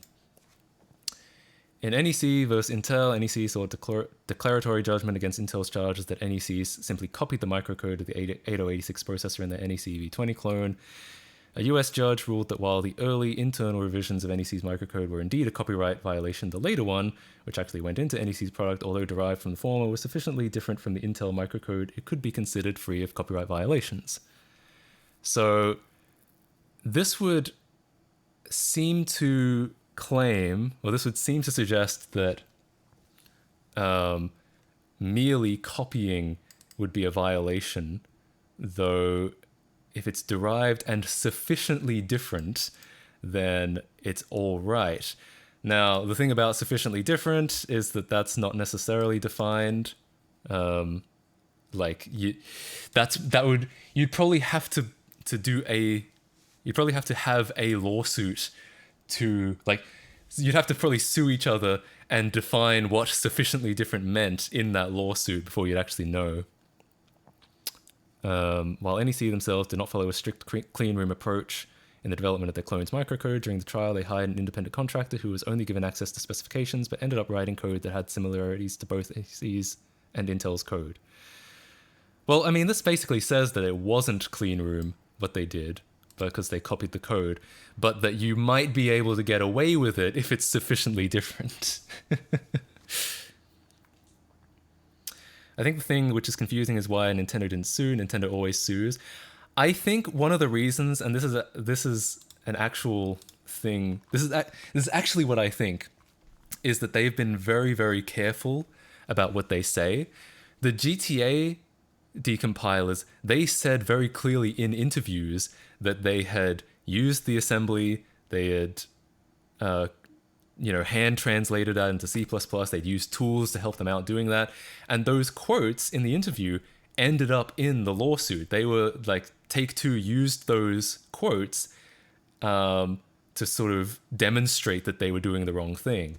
Nintendo, I think, would have a harder time because from the team, as far as I know, from the team, that the team has never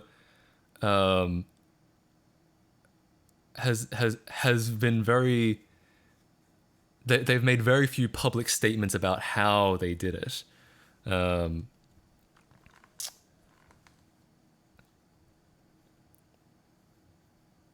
How could you byte for byte decompile SM64 without looking at assembly?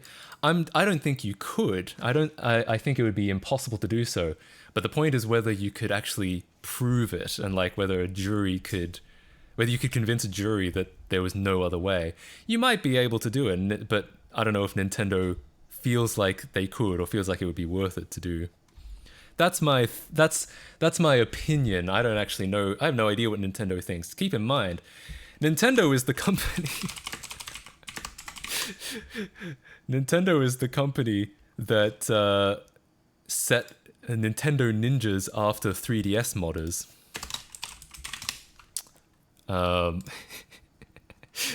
Trying to find the actual thing. They made... Yeah. So, these were leaked from Nintendo's headquarters. So, there was someone who was modding the 3DS, and and Nintendo made an internal PowerPoint presentation as to how they were going to try to meet up with the 3DS guy, like with the modder, and try to convince him not to please stop modding. They were gonna make an in-person. They were gonna confront him in person, to the point where they'd even kind of stalked him a little bit. They were like, he lives here, he goes out for dinner at this time, he works here, he goes out to work there. I'm trying to find where they're actually, because this is an article. Does this actually say that they were going to... Oh yeah, I guess this flowchart does kind of say they were going to a hotel, local investor... Oh yeah. 2 team members contact a subject at his home, acknowledge, engage, and propose. If the subject engages, then discuss a settlement agreement, NDA, or terms of collaboration. They were going to propose collaborating. If the subject withdraws, reiterate desire for discussion, advise subject of 12-hour window to contact team. Oh, I guess that's just if he changes his mind. Team regroups at hotel to await investigators on full alert to monitor internet and physical activities. Yeah, they're legit like stalking this guy. And so yeah, I do wonder if like they're sending some Nintendo ninjas after any of the decompers. It is legitimately curious, but that's another thing is that it is a lot of people say that the Mario 64 decomp was clean room, and I kind of wonder if they say that because to try and get Nintendo off their back. You know what I'm saying? I think as far as I can tell, it's almost certainly not clean room. Whether they would get away with it, we'll see. I mean, we'll see how the GTA, the Take-Two lawsuit goes. But it is curious that Nintendo hasn't sued them yet. Maybe people felt like that maybe they, after all these leaks were of them stalking people came out, maybe they felt like they didn't want to chance something like that again. I mean, the N64 decomp servers, I don't think they've been super secretive. I would have to check, but I felt like they went for a public release all at once so that if it would be out there if Nintendo took it down. Yeah, I mean, that's smart. I mean, it's smart to keep it on the down low until you release it, so because there have been times when a company will like send a cease and desist like just as you're about to finish the project. That's close to, well, that's happened with I think there was a Chrono Trigger fan sequel, and they've been working on it for like 10 years, and then like a month before they were going to release, Square Enix sent them a cease and desist. So big oof. Nintendo has had their ass incinerated for their practice. They clearly do not care how the public sees their takedowns of shit. Yeah, I can imagine that, unless they changed their mind recently, or they thought it was bad PR. If anything, they have a page on their site justifying the habit of taking down ROM sites. Well, I could believe that too. But it is, people do commonly say that the Mario 64, whether the decomp is clean room, so whether that's true or not, or whether they'd get away with it or not. You can believe that because I'll link this. Hang on, go ahead and link it. Looking at you, Switch Online. Yeah, true. And then there's Shigesato Itoi, who said he wouldn't make another Mother game, but said that fans should take the reins. I mean, there you go. Yeah, there are companies that are really cool with it. Like, for the most part, Sega has been really cool with fan projects. It's kind of ironic because didn't Atlus start suing a fan project as well? And didn't Sega buy Atlus? Yeah, it's a subsidiary of Sega. So Sega is seen as pretty cool with fan projects, but Atlus, a subsidiary of them, is currently suing their fans.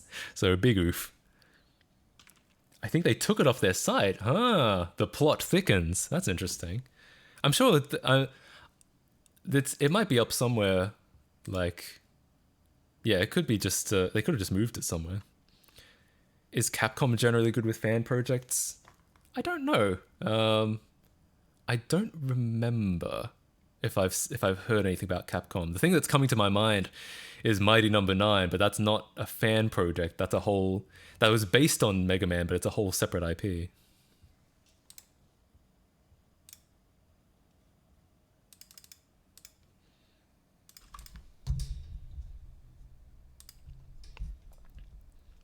Interesting. Hang on. We're going to look at this page on the Wayback Machine.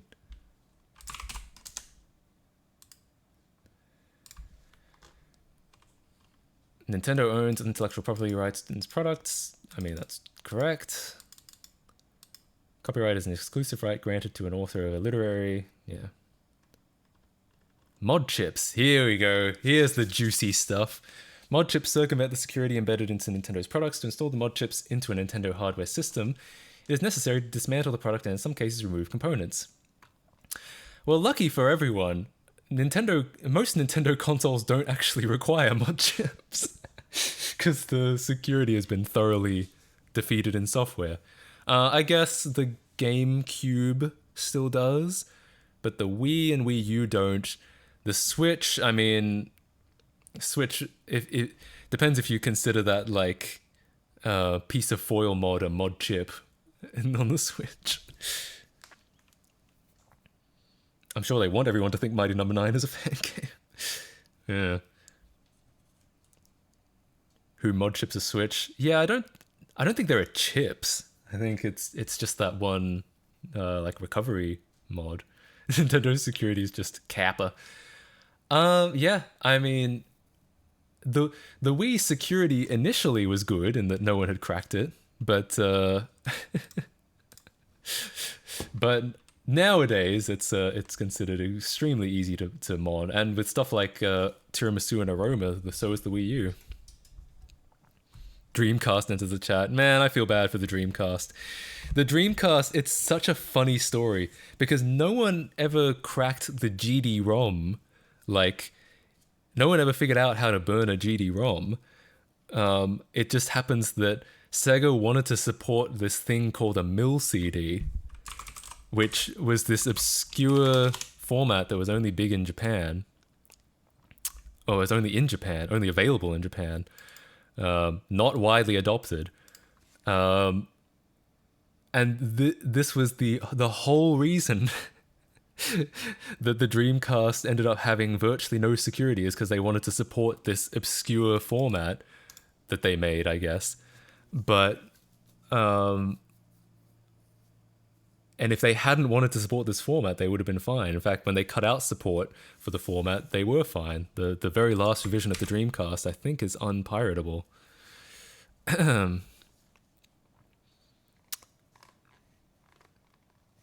Scroll up and you'll see more juicy shit like the section about Nintendo ROMs and emulators. That stuff's down here, I'm pretty sure. I just want to read about mod chips.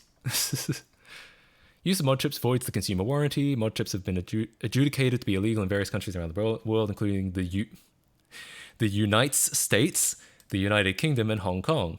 Bro.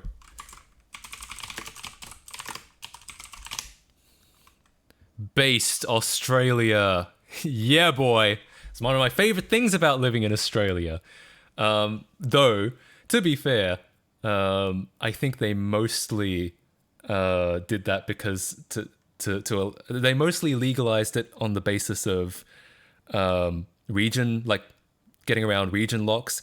Because there's nothing really illegal about bypassing region locks. That's why VPNs, everyone uses VPNs to geo-block, and it's not really a problem. But I think they said I don't think they're necessarily trying to facilitate copyright infringement. I think it's really just that they allow you to do it because there are things like homebrew and bypassing region locks that are not illegal that mod chips let you do. MILF CD. I've never thought of that until today. Now I'm thinking of MILF CD. My God. Equally funny is the CDI, which has absolutely no security because it was made by... Yep. CDI, Sega CD, and the 3DO all have no security because they just didn't foresee people having burners during the console lifetime. The Netherlands has officially banned both mod chips and flash cards, yet you can go into Dutch websites and order them from Dutch companies. Hell yeah. So they've banned it, but they just don't enforce it? Alright, countries around the globe are also adopting similar laws aimed at illegal circumvention of security measures. People caught selling or installing them may be subject to criminal prosecution and may also be liable for civil damages resulting from such activities. Cool. All right. What are Nintendo ROMs? A Nintendo ROM is the type of chip used in Nintendo's video game cartridge, which contains the game software. However, this term is commonly used on many gaming sites and internet and refers to game data, and on the internet, and refers to game data that was copied from an authentic Nintendo video game cartridge. A Nintendo emulator is a software program that is designed to allow gameplay on a platform that is not created for. Nintendo emulator allows... All right. Here we go. This is what we want. Can I download a Nintendo ROM from the internet if I already own the authentic game? There is a good deal of misinformation on the internet regarding the backup and archival copy exception. It is not a second copy rule and is often mistakenly cited for the proposition that if you have one lawful copy of a copyrighted work, you're entitled to have a second copy of the copyrighted work, even if that second copy is an infringing copy. The backup / archival copy exception is a very narrow limitation relating to a copy being made by the rightful owner of an authentic game to ensure he or she has one in the event of damage or destruction. Therefore, whether you have an authentic game or not, or whether you have possession of a Nintendo ROM for a limited amount of time, it is illegal to download and play a Nintendo ROM from the internet. I don't know what the actual legality of that is. What they're saying is, because people often say that like it's legal to download like a PS2 BIOS if you own a PS2. And what they're saying is that that's a misconception, that's a misinterpretation of the law. I'm not knowledgeable enough to actually know if that's true or not. In Germany, it's legal too. Germany says it's your property, so do what you want in it. Hell yeah. I feel like that's fair enough. Like, if you own something, why can't you do what you want with it? I get that, like, downloading ROMs is a whole other like thing, but like modding your a thing that you own, I feel like should be perfectly fine. I once sent in my DS to Nintendo for repair and forgot to take out my flash card. Led to an awkward No way. Did they get rid of it? Did they like throw it out? Because I'm pretty sure Wii updates would like delete the homebrew channel because they'd be like, we don't want you having this. So if you send an R4 into Nintendo, are they like, we don't want you having this either? Law is if you have a copy, you can back up and keep it. Yeah, you can definitely back up your own copy. I don't know what if the law is clear about whether you can download a second copy. Come over to Germany, duh. I mean, I wouldn't say no. I'd love to travel and I'd love to visit Germany and Europe in general. It's legal to sell them, but they can't have the original BIOS or parts of it on it. Yeah, that makes sense, because it would be like that would then be a software infringement. I'm not a lawyer. Take this with a grain of salt. Don't take my word as gospel. IRC backups are legal depending on your jurisdiction, but you can only download the game you own in the same region. Interesting. I could believe that. Again, we don't know if that's true or not, but and I could also believe that it varies heavily depending on where you are. How does Nintendo feel about the... How does Nintendo feel? I'd love to know. The introduction of emulators created to play illegally copied Nintendo software represents the greatest threat to date to the intellectual property rights of video game developers.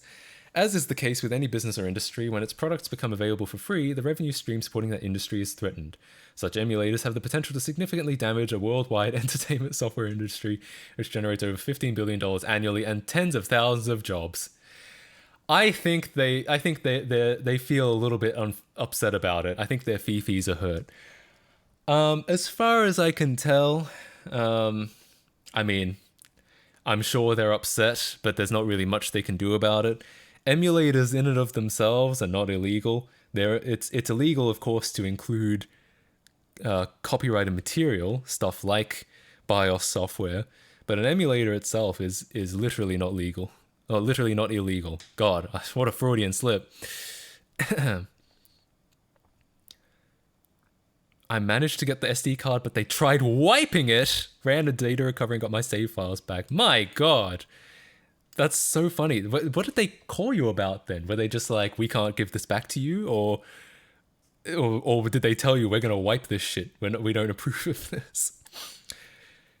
Stupid question, but what do you think about online buying movies? Because they are also locking your bought movie to their service and online watching. Yeah, I mean, it is what it is. I don't love it.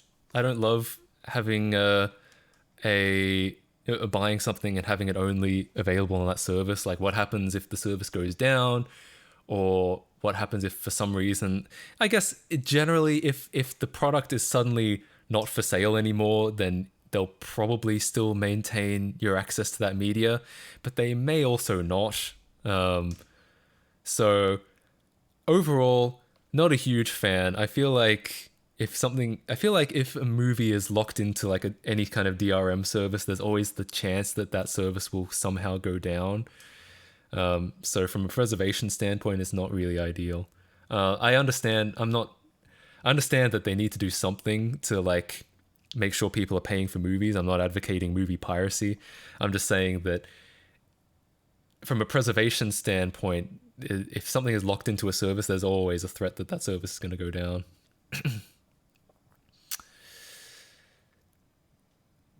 In the Netherlands, it is not legal, but we're known for piracy. Every time I hear about the Netherlands, it just sounds like a great place to be. No, I'm just kidding. But that's interesting, though. Wise words of wisdom. If I can't play the game on an emulator, they're not losing out on a sale anyway. That's kind of how I feel about piracy of old video games. This is not legally correct, but from a moral standpoint, if I were to buy the same game secondhand, then Nintendo doesn't get that revenue anyway. Sure, the other person sells their copy, so it's still the same unit. They don't get to play anymore because I get to play. But the point is, they don't make any revenue off that. So I don't really feel like, from a moral standpoint, that pirating an old game is necessarily any worse than just buying a legal secondhand game. From a legal perspective, it's illegal to pirate, but morally, I feel like if you were gonna buy the game secondhand anyway, then it's about the developer doesn't suffer any more or less.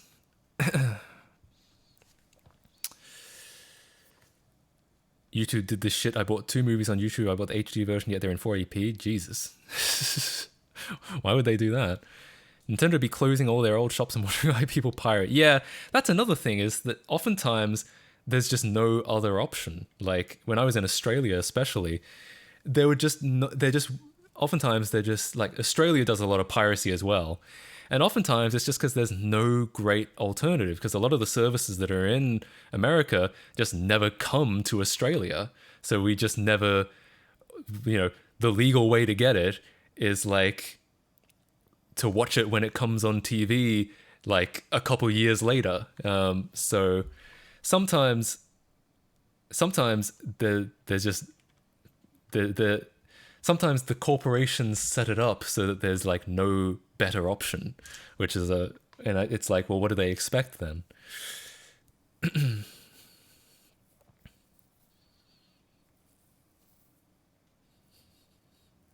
We're the only country in the West doesn't care about DMCA at all, based. Can you sue, for example, YouTube then? You could probably complain to YouTube, because technically it's a contractual obligation. They're contractually obligated to give you that product because you paid for it. Can confirm NL is a pretty great place to be, and it's close to Germany, which is also good. Hell yeah. I'd love to visit. Maybe TwitchCon Amsterdam. I'm going to TwitchCon in California this weekend, so if anyone else is going to TwitchCon, I'll be there. Preferably don't try to shoot me, but if you want to hang out, I'm totally down. Also weed. Good point. I bought multiple films in UHD, contacted them, gave me a code for a free rental, and said, try this. I never could watch a film above 480p. Huh. That's really weird. I'm just zoning out. Is it late for you? As a young male, I cannot comprehend what is going on.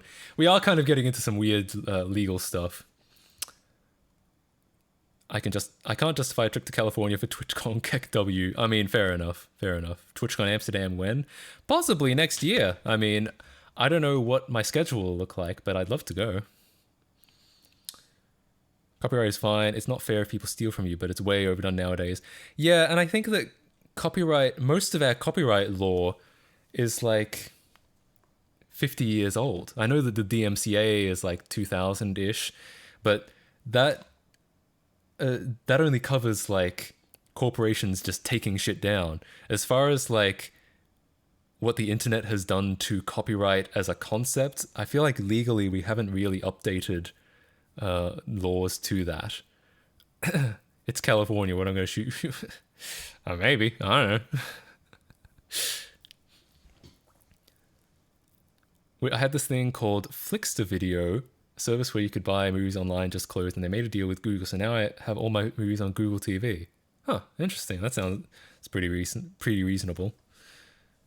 DMCA is from the late 90s. Yeah, DMCA is from the late 90s, but it only covers all the DMCA's primary function, from my recollection, is that if a corporation finds copyrighted material on a website, they can send a DMCA claim, and the website must either take the content down or send a counterclaim.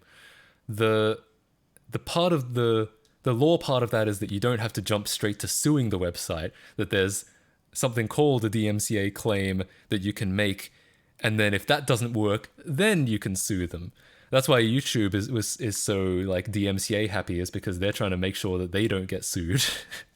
they're throwing people under the bus so that they don't get sued. And it's fair enough. I understand.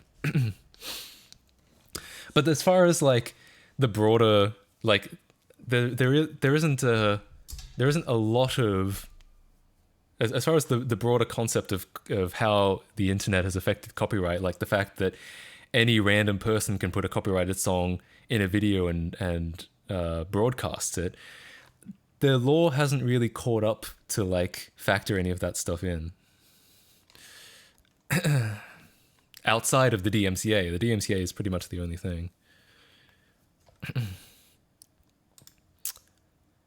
If you aren't using a browser that supports DRM, that's actually true. Netflix, I remember they use different tiers of DRM, and like the less secure ones, they only provide lower quality versions of the content.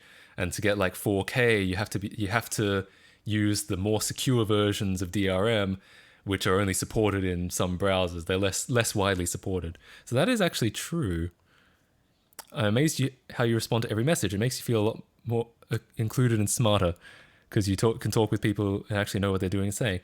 I try, as if you're talking about like talking to the chat. That's kind of what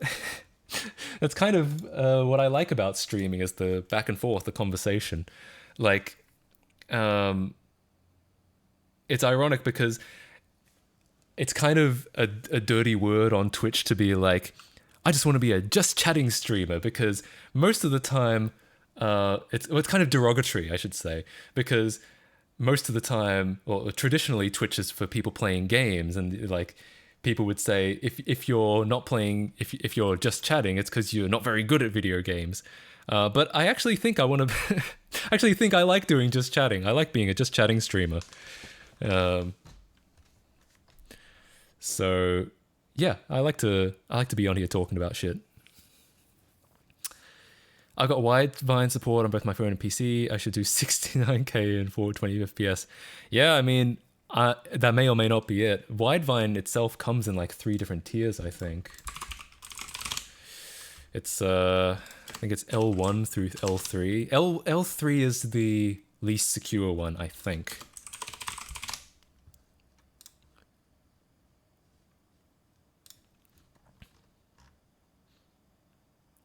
Highest level. L3. Oh, right. So above L3, it's hardware based. So there's like something in your computer that helps it out, I guess. And that means, and so L3 is the most widely supported because it's software only. But I got L1 on my phone. Okay, so it's not that. But that is a thing where like they'll only serve you lower quality content because of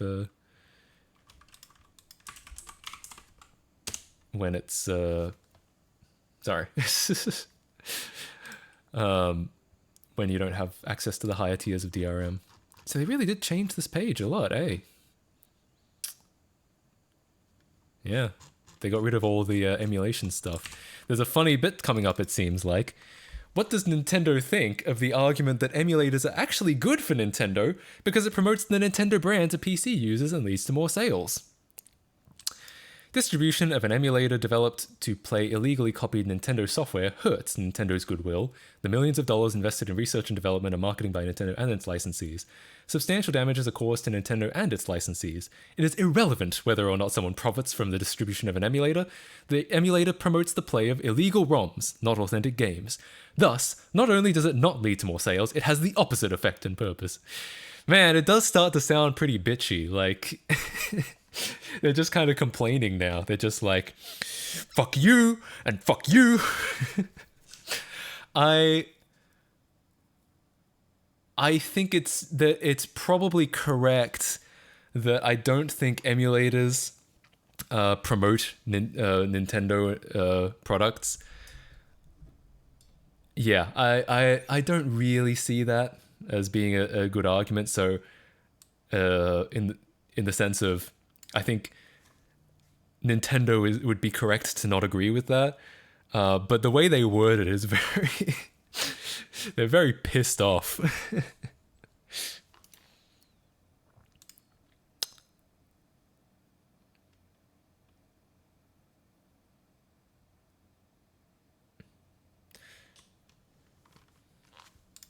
Hang on, what's this? What have I been sent? South African anti-material rifle developed by...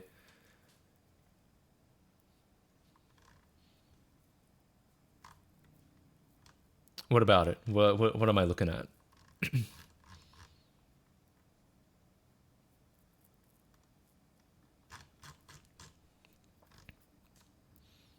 It will blow your arm off. Oh god. Why is this what is this what someone's bringing to TwitchCon for me?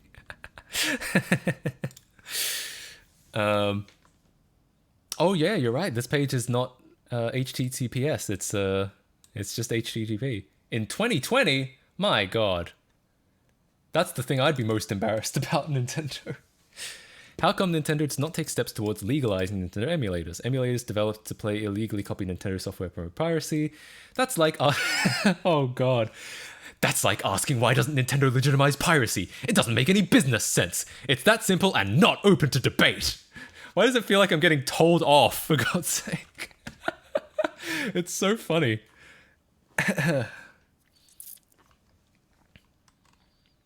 Just because something can affect sales doesn't mean it's bad, like torrenting has many legal uses. Yeah.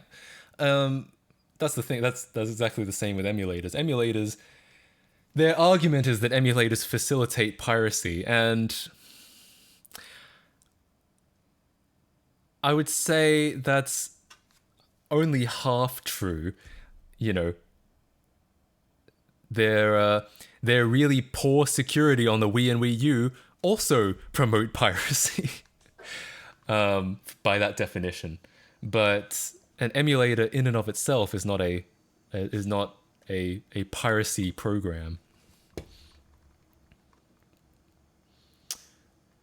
Especially not now. Most of the people who do Switch emulation are disappointed with the hardware itself. Yeah, I mean, you're not wrong.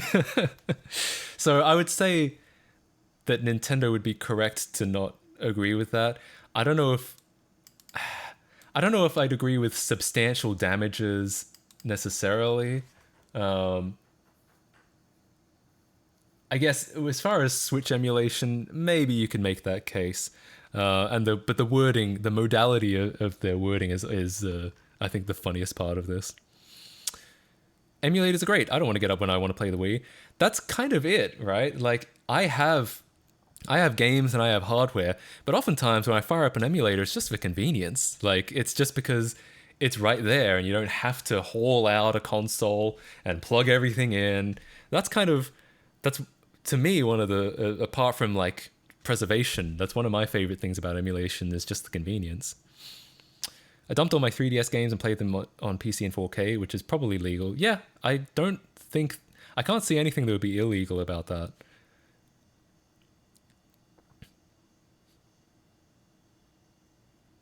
Switch is barely more powerful than the Wii U. Yeah, I've heard that. I mean, it makes sense because it's significantly smaller. Now both North Korea and Nintendo want to kill you. You're not wrong. Like, Not only am I going to have North Korean ninjas after me, I'm also going to have Nintendo ninjas after me. We saw what they did. We saw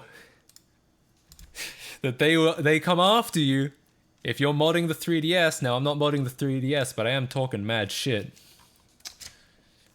People making Nintendo emulators and Nintendo... My god, how long are they going to go on about this? Most companies just let it, like... They might DMCA, but they don't go on a 1,000-word essay about why they're right. Oh god. If Nintendo just sold the ROMs, I think a lot of the piracy would go away. Yeah, probably. The Switch is a smartphone and a console tablet with detachable controllers. Yeah, pretty much. Well, technically, it's an NVIDIA Shield, I'm pretty sure. But that's also basically a phone. Has the confidence to control H live on stream. I would never.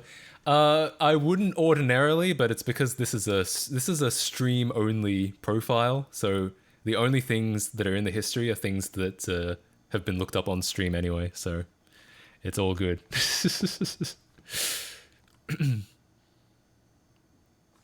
I love how Switch users say all the time, you can't compare the Steam Deck with a Switch.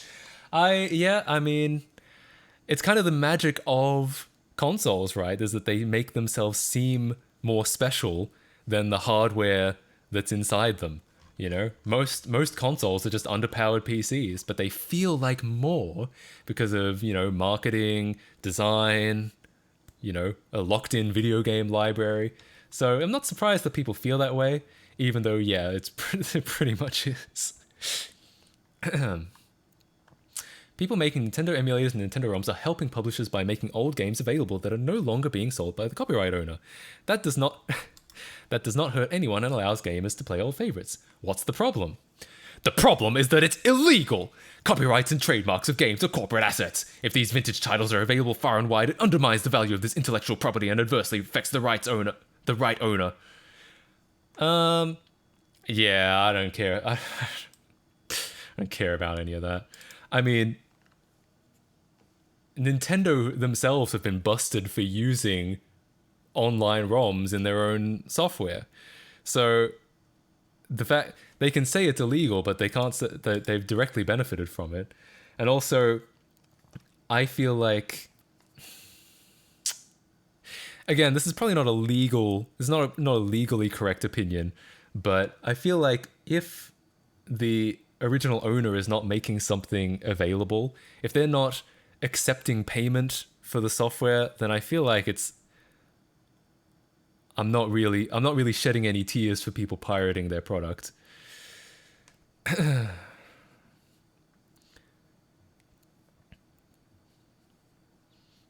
Oh, Matt's Sonic inflation. Yeah, true. Does Australian Nintendo website have a legal page or not? Nope. Uh-oh! To be fair, I love the console experience of just turning it on and being ready to go. Never had problems with using a console, at least as long as it's being used in a legitimate way.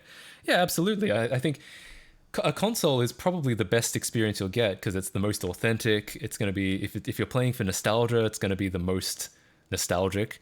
But if you play the same thing on an emulator because it's more convenient, then there's nothing illegal about an emulator being more convenient.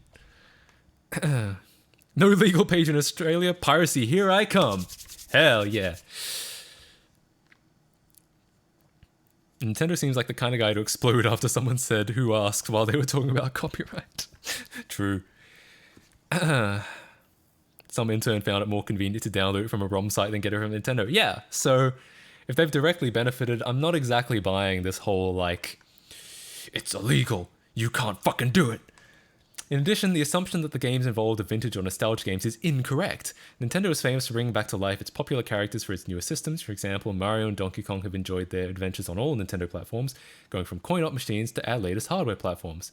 Yeah, but if it's not the same game, and I get that they have Virtual Console, but sometimes if you want to play it on like the original NES or the original NES version, they're not making any money off those secondhand NES cartridges either. As a copyright owner, again, Not a legal perspective, not a legally correct opinion, but that's my moral opinion. Didn't know Nintendo was the grand arbiter of nostalgia. Apparently, as a copyright owner and creator of such famous characters, only Nintendo has the right to benefit from such valuable assets. Isn't it okay to download Nintendo ROMs for games that are no longer distributed in the stores or commercially exploited? Aren't they considered public domain? Well, okay, that's wrong. That's not what public domain means. No, the current availability of a game in stores is irrelevant to its as to its copyright status. Copyrights do not enter the public domain just because they are no longer commercially exploited or widely available. Therefore, the copyrights of games are valid even if the games are not found on store shelves, and using, copying, or distributing those games is a copyright infringement.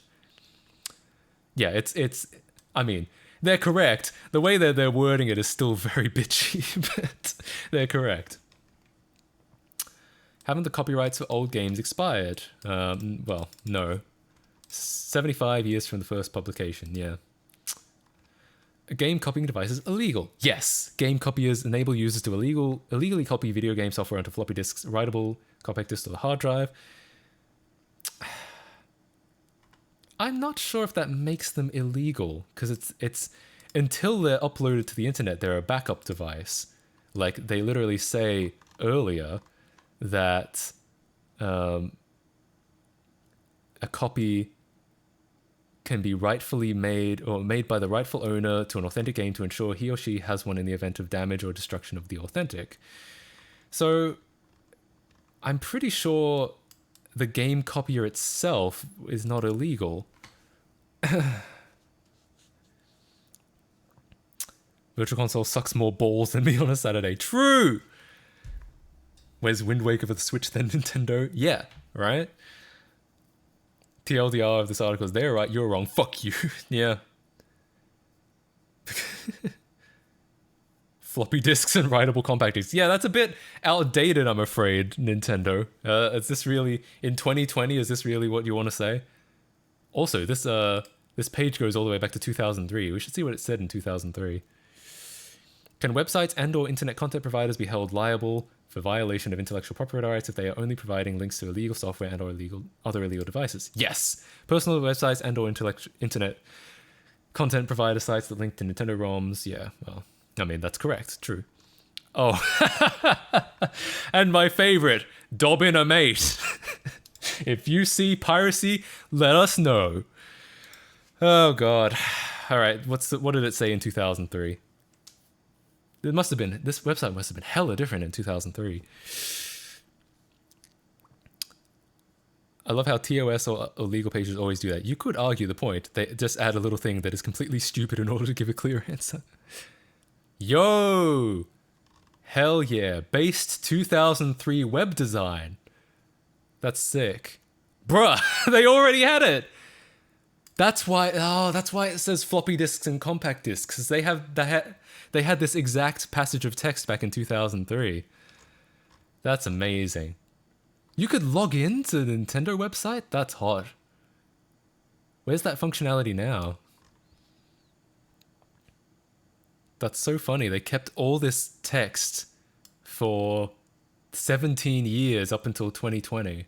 Maybe even later. Maybe, we don't know exactly when it came down. Wild. Just don't go to Zelda.com in the early 2000s. Oof!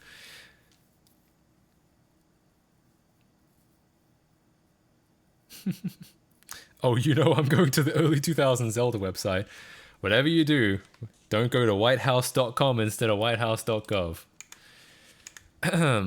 Alright, how about... What do you guys think of some GeoGuessr to finish off the night? Someone was saying GeoGuessr Live. What's up with that?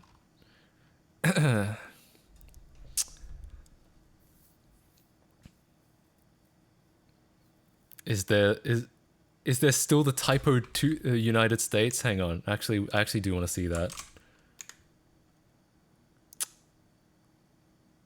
Yeah. Use this link. Okay, I'll use that link.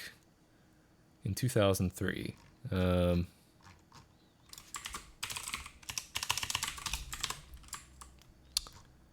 Oh, they don't have the section about mod chips. The mod chips section was added at some point. Alright, I'm gonna jump to 2009. See if we can find when it was added.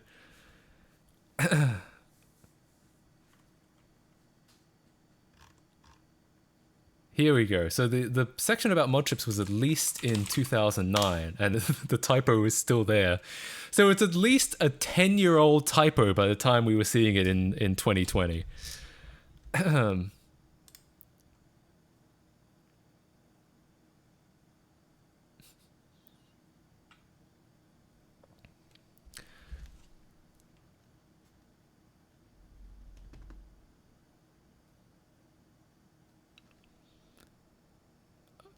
Wow, apparently at some point it required Flash to even load the fucking legal page. That's cringe, bro. United States. I love United States. Why do I need Flash to look at the... Oh, wait. No, it redirected me. So now I'm just on the no Flash page. Let's go to 2007. Yahoo, it's me, backdoor Flash player. My god. All right, let's see what it said in 2007. I just want to see how old this United States typo was. All right, I guess we're playing. I guess this is GeoGuessr with the chat. Does that mean it's competitive play? Does that mean I have to like win against you guys? Oh, for God's sake! In 2007, they required Flash. How about in 2006? Or is it, if it's a GeoGuessr party, is it like collaborative? I guess I'll try it. I went to the Zelda.com archive from 2005. Very nostalgia. I don't think I'm going to do that on stream, just in case. I guess this is the invite link, so yeah. Come in and play, possibly.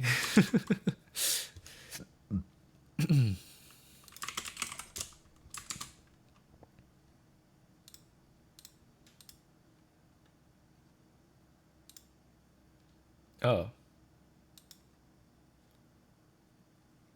OBS disconnected for a second. Hello? It seems like my internet cut out for a second. Am I back?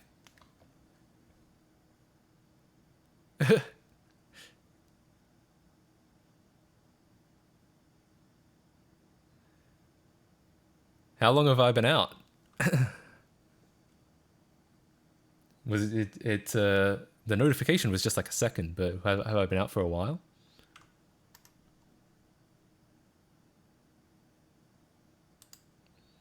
Oh, a minute. Just have to watch an ad. Okay. Weird. AT&T strikes again, I think. Fucking Nintendo and their Flash. I swear to God. Weird. Okay. Well, at least it's back now.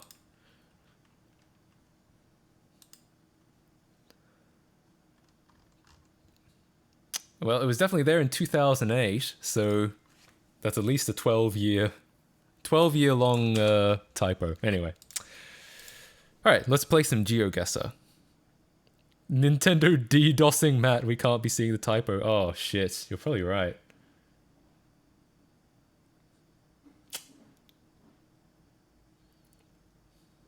My OBS is disconnected again.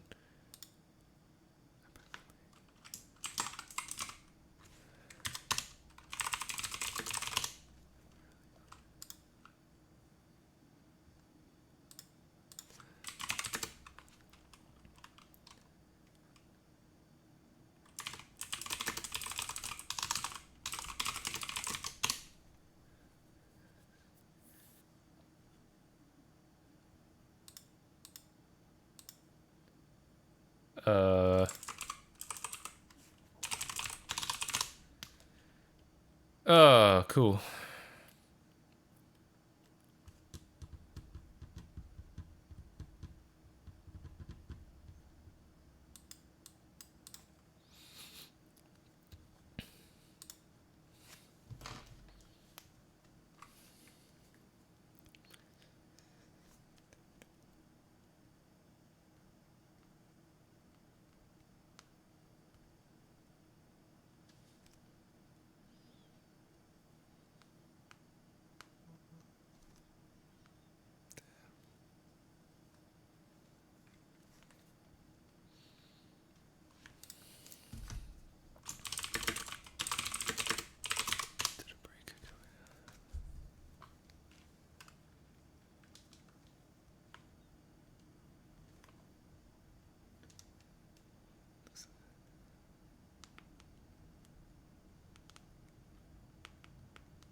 Oh, and now it's back. Apparently now it's back.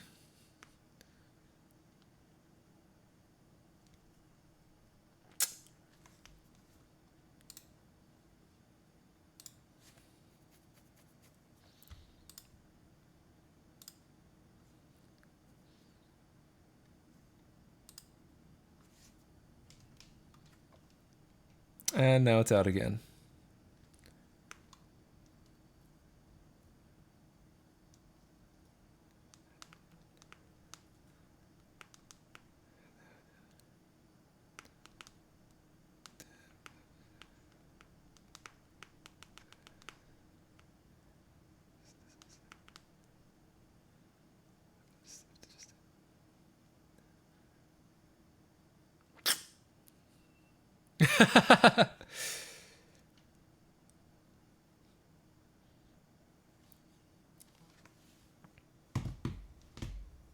I guess it's back up again.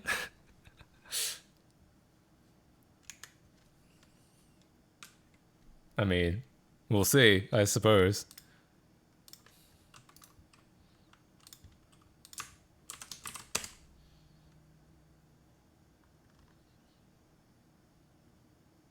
There have been, well, I don't know.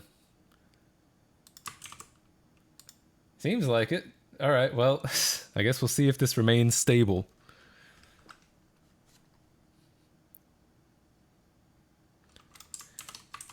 Yeah, I'm looking at down detector. It says no current problems. But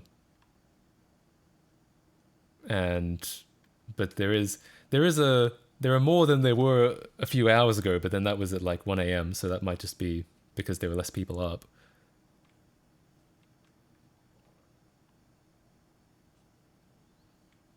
Oh yeah. It wasn't actually the router's page. The router just shows that if you try to go to a website and there's no connection, it just shows a like placeholder being like, there's no internet connection. Downtimes vary by area. Yeah, that's the thing. It could be just this area, it could be just my apartment complex. Hell, it could just be my router even. So who knows? But I guess we'll give this a shot.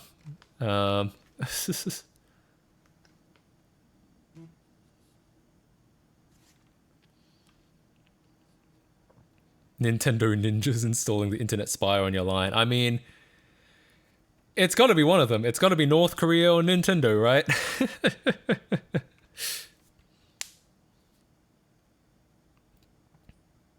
Sometimes Firefox just times out. I think it's my router does like some DNS shit or something like that.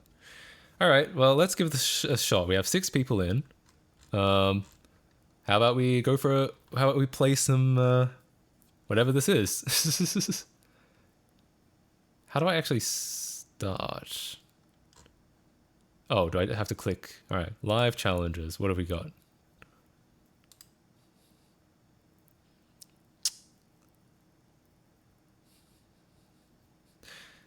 So I'm guessing this is competitive. This is like... But the thing is, if it's competitive and everyone's watching my stream, isn't everyone just going to copy off me? Well, I guess that could lead to some content. So let's get started.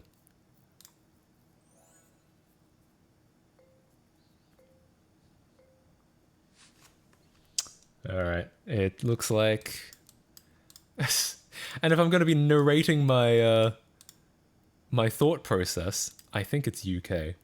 It's almost certainly UK. Doesn't look like London. It's probably somewhere like... But I have 3 minutes to figure it out. It's probably somewhere around... It's like middle of England, or could be Ireland. Steep roofs, so it's probably... Well, they're not super steep, but they're steep-ish, so probably a little bit of snow. How do I join? I think you can't join anymore. It was only when the lobby was open. Sorry about that. But you can, we'll probably play at least another round, so you can probably click in.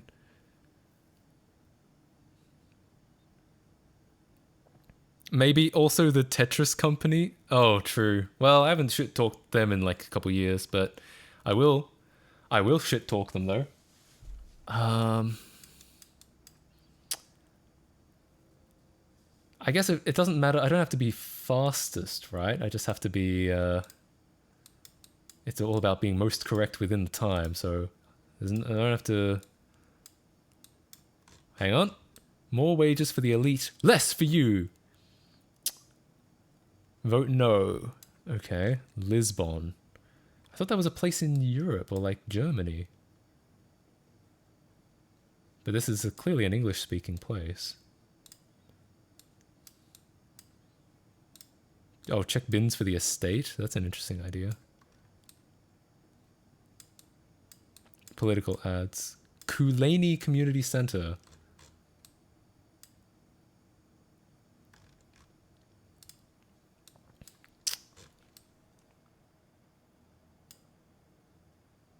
That word looks Welsh. Or it could be, maybe it's like Gaelic or something. I don't know.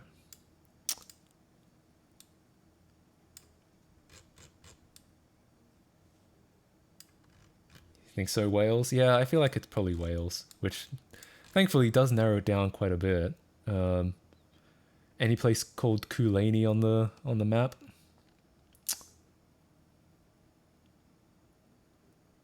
Lisbon, Ohio. I think Ireland. It could be Ireland. I'm gonna go with my gut and say it's Wales. Could be wrong, but I don't know. Somewhere around here. 10 seconds to go. The signs aren't British. Well, I'm screwed. Yeah, you were right. It was Ireland. Yeah, it could have been. I could have gone either way on that. It was either Welsh or Gaelic. I guess it was Gaelic.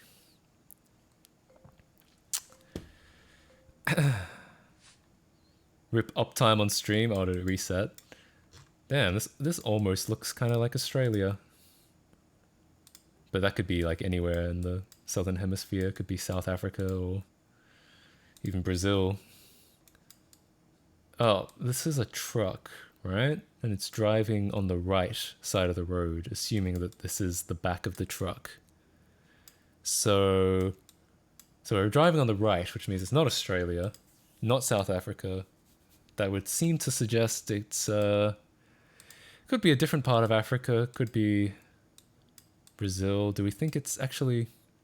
No, this must be the northern hemisphere because the sun is in the south. So I'm completely wrong. It could be like maybe Europe then. Doesn't really look like America. Southern Spain, okay. I could see that.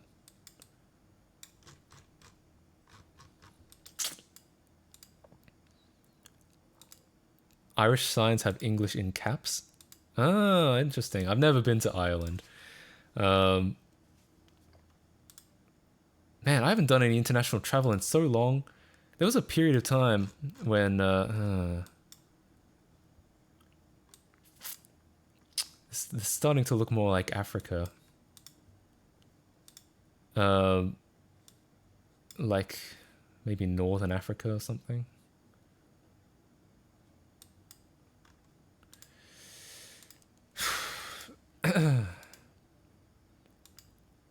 Central Africa? Could be Central Africa.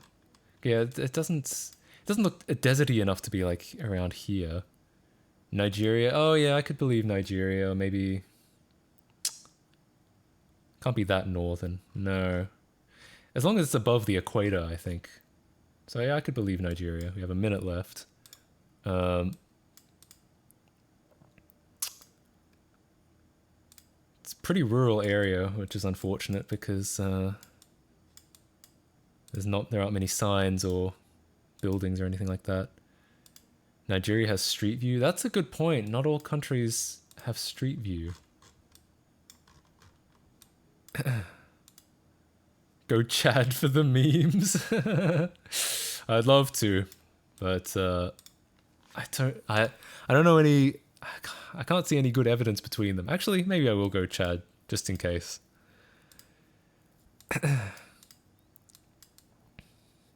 Wow, a horse.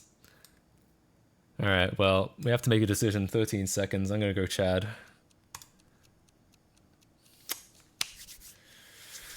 Will the Chad come through for me? Oh, what on earth? Was that Senegal? Yeah, Senegal. Holy shit! Right by the coast. I would not have guessed that at all. It didn't look coastal to me at all. Wild. Oh, Chad doesn't have Street View. Good point. Was I the furthest? That would be really depressing. I wasn't the furthest. I was close to the furthest though. Well, fair enough. The Chad was worth it. Oh, I agree actually. Chad was worth it. All right, this looks like America, but not big town America, like a rural America. In fact, yep, you can always count on Americans to tell you where we are. Happy fall. Okay, so it's like October. That looks about right.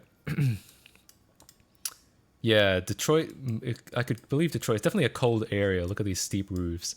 So it's somewhere northern US. All right. Missed multiple US flags. I can imagine. State Street. Anyone know where State Street is? Northeast. Yeah, I think northeast. It doesn't look like Pacific Northwest. There aren't enough of those trees. Americans' obsessions with flags always slightly weirds me out. I mean, I get it. There's nothing wrong with being proud of your country. Americans just are usually just more proud than other people. Always the US flag, but never any fucking state flags. It's true. Not that I could probably identify a lot of state flags. Also, children. Massachusetts or New York? Yeah, like upstate New York, maybe. These all look kind of like... There's like, I don't know what the word for it is, but these all look kind of... like I could imagine it would be like Virginia or something like that. Pittsburgh, maybe? I've never been to Pittsburgh. 1 minute to go. I mean, as a Brit, I'm culturally obliged to point and laugh at Americans for doing that. True. But also, I mean, I think British and Australian culture... it's definitely Australian culture, kind of like... there's like cultural cringe and stuff because, you know, we hate our own culture as well. It's definitely some northeast shit. Yeah, okay. You're thinking like New England or Midwest? Because it's all kind of northeast. Could be like rural Ohio, or maybe like... Or New Hampshire. I could absolutely believe it's New Hampshire.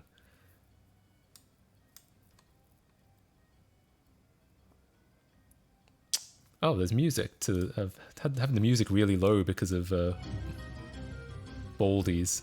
Turn it up. All right, I'm just gonna drop one like, yeah, around here somewhere.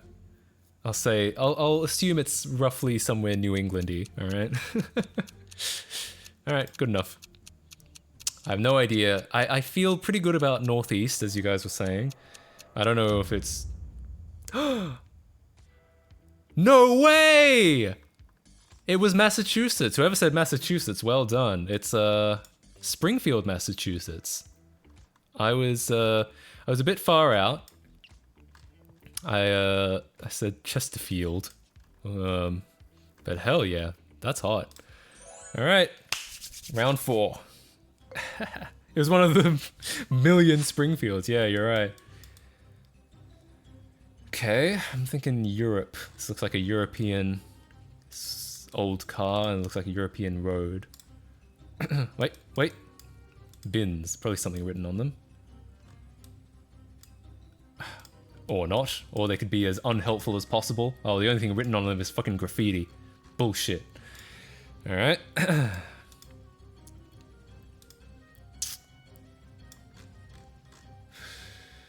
Are they driving on the left?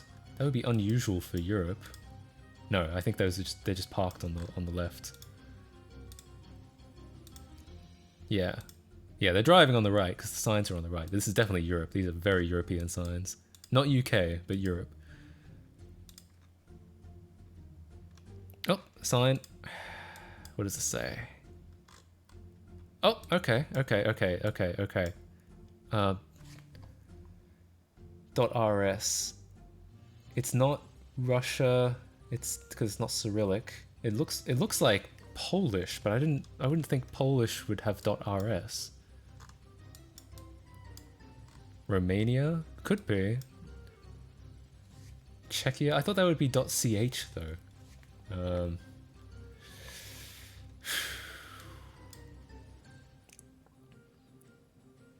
Romania is my best guess for now, so I'll drop one there.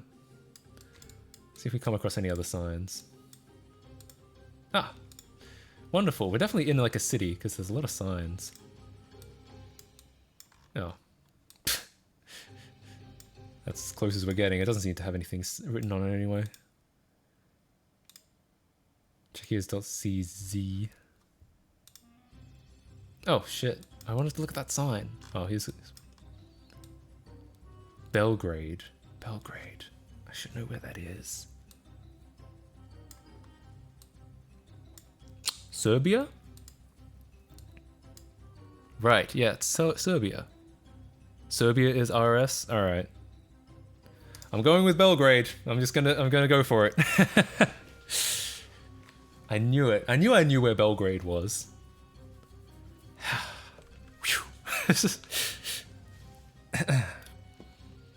This is... Oh, Republic of Serbia. That makes sense. Okay. Okay, I get it. I get it.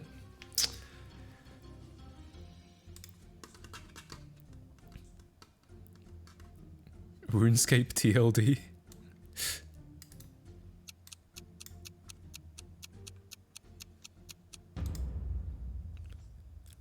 Yo!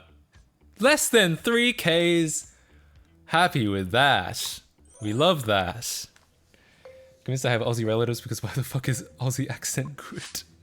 I don't know. .at. Austria. And it's German, so... alright, let's try to narrow it down. Ah. So there's a Bon Jovi tour at the Ernst Happel Stadion. Where is that in Austria?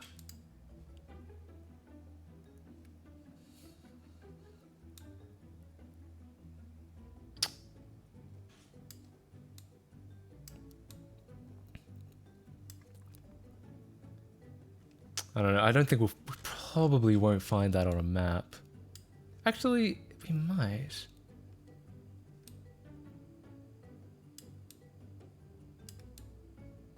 Setagaya Park, that's a Japanese word.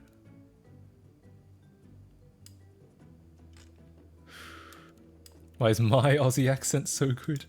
I don't know. Aussie accent can be tough, I've heard. Yo, I want a burger. Can't see any location information on it. I know that's it. I know it's in a city with a stadium. Just rural Austria? Do you think it's rural? I guess you're right. There's not McDonald's? No way. Yeah, McDonald's is surprisingly regional. Like in Australia, we had Australia-only burgers. I think we had the McAussie or something.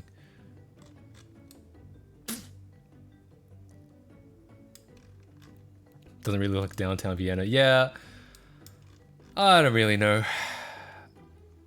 I just figured it would be likely a major city. But yeah, you're right. It might be rural. So keep looking at signs. It was the McAussie made of Australians. Yeah, I'm pretty sure. I never had one, so I don't know. No, they put like beetroot in it, which is like an Australian thing to do. Australians like putting beetroot in their sandwiches and burgers. I like it. Okay, it's I wouldn't go out of my way to do it, but I wouldn't turn up my nose. -6 degrees. Oh, it's a bus terminal. This might have location information on it. You can get close enough. It's just a political ad, I think. No, this sign... This sign would probably tell us where we are, but it's too blurry. I only have 20 seconds, right? Alright, well... I'll say it's somewhere outside of Vienna. Why not? I don't know. Higher and a little to the left? Oh, well, I went lower. My bad. We'll see. Bro, it was Vienna. It was legit Vienna. I was not expecting that. I actually kind of went conservative about it. I was like, well, it's not going to be right in the city, but actually, no, you're right. It was. Cool. All right. I'm happy with that.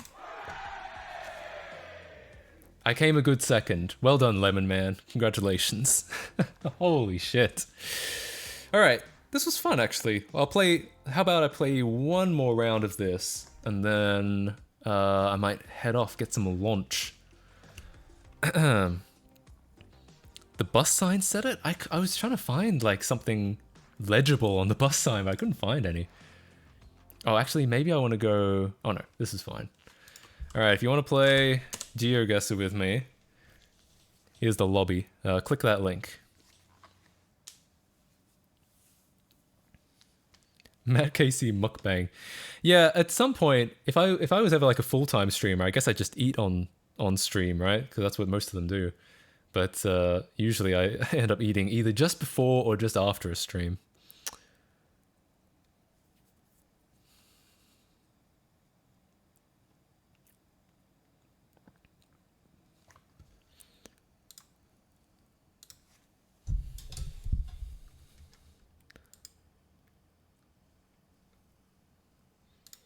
Go ahead and join. I think eating Hungry Jack's burgers. Hungry Jack's is pretty good. I'm gonna head on out. It's 11 p.m. over here at the land of the Brits. Ah, makes sense. Have a good rest of your night/night. Thanks for stopping by. The real trip. Some people can feel uncomfortable eating on camera. I think I probably feel like self-conscious the first time, but after that, I'm sure I'd get used to it. Like, as long as people don't seem to mind, I'm sure I'd be fine. But Hungry Jack's, yeah, Hungry Jack's instead of Burger King, and the reason why is because Burger King tried to branch out into Australia, and there was some like guy who'd already trademarked Burger King. It was like a little store. Not like a chain or anything, and so they're like, well, shit, what can we do about that? And eventually this guy named Jack, he's like a businessman, he was a big like entrepreneur, franchising sort of guy. He set up his own restaurant, Hungry Jack's, and then like licensed all the burgers from Burger King. So as far as I can tell, it's not actually Burger King, but it's a company with really, really strong ties to Burger King, so they share a lot of stuff. But Hungry Jack's had some burgers that I really liked that, as far as I can tell, were never have never been anywhere else. So, in my opinion, Hungry Jack's is superior. And I'm not just saying that because it's what I grew up with. Same with Wendy's in the Netherlands. Really, I know there's a crossover in Japan. There's like a restaurant called First Kitchen, and they also have like a license with Wendy's to sell Wendy's burgers. Wendy's is actually opening in Australia, fun fact. Yeah.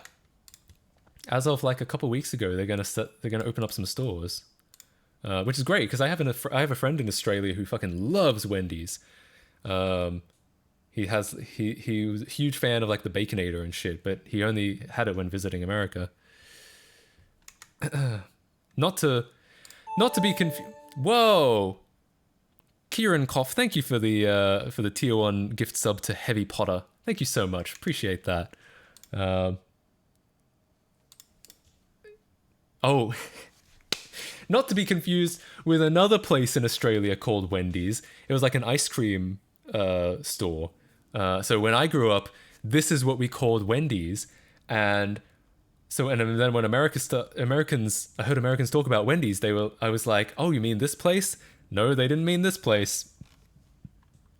Do these still even operate? Because there was one in the city I grew up in, but like then it like went out of business because my city was so small that we could barely fucking maintain any businesses that weren't McDonald's. So I don't even know if they're still around. Anyway, are we all in GeoGuessr? We'll play another round together. This is Tiny Chip Shop in the province of Zealand. That's where New Zealand comes from. Oh yeah. New Zealand. Is that Netherlands? Yeah, Netherlands. Yeah, interesting. That owns the trademark of Wendy's. Oof, lol. Have you tried Gay Time? I would, when I was in Australia and growing up, I used to love it when my dad would give me a golden Gay Time. You can start? Okay, we'll start. Sorry, I should give context. Shouldn't let that get clipped out of context. Golden Gay Time is an ice cream. It's it was, when it started, gay didn't mean what it means today. It meant, happy. So that's why they called it that. And now they kind of lean into that. They're like, it's not a gay time without one of these or something like that. They kind of lean into the joke a little bit. So, oh, fuck. This is like, I know the script. This is like, well, I shouldn't say I know it. I know it's from this area. I think it's Thai. I'll just put a pin there for now.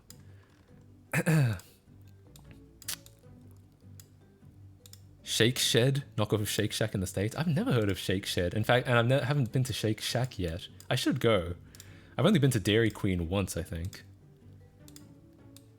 Yeah, so, but they kind of lean into the whole golden gay time joke now. So now we all collectively as Australians make golden gay time jokes.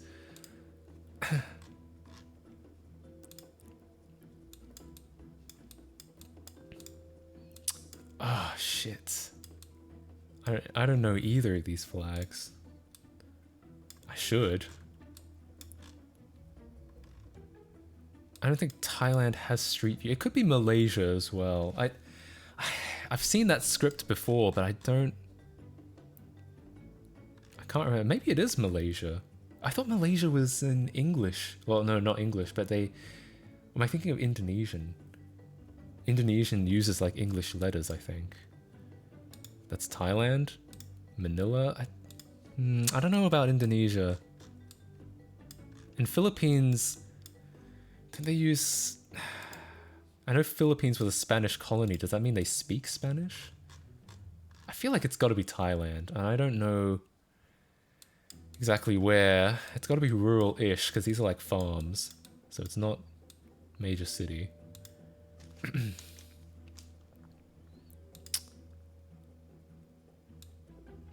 I saw Five Guys in the Netherlands. I've had Five Guys before. I thought it was pretty good, but I prefer In-N-Out.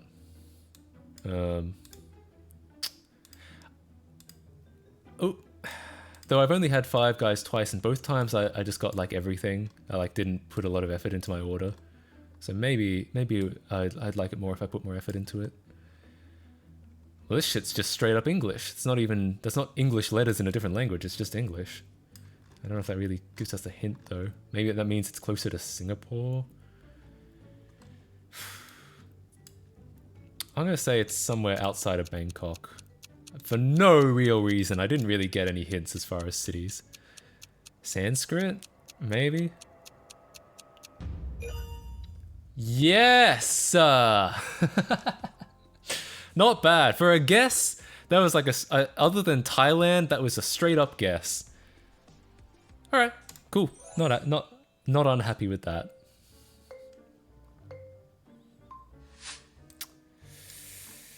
Alright. I mean, isn't that the fucking awesome face meme from like 2007? I'm gonna guess it's an English-speaking place. Slightly better. Yeah. I was only second, but still, I'll take it. Like I said, considering it was a straight up guess, like outside of the country, it was Thai. Yeah.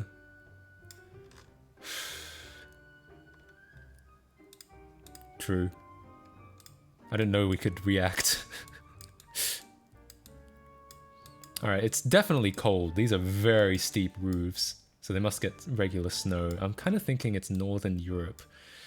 Whether that's like Scotland or Norway or Sweden.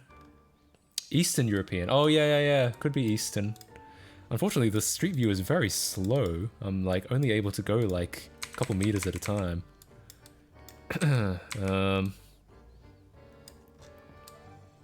Not Scotland. Very rural as well, which doesn't help.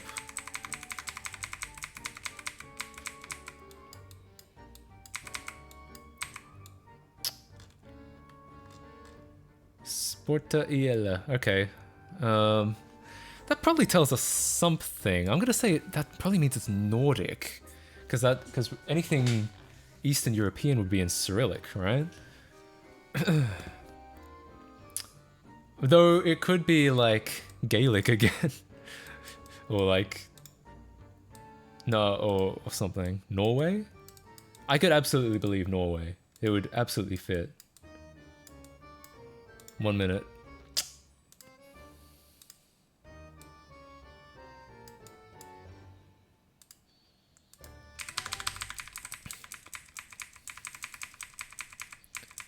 Baltic states don't use Cyrillic? Yeah, maybe. I've only seen 2 words so far. It's hard to identify the language from that. Yeah, okay. Oh, another sign.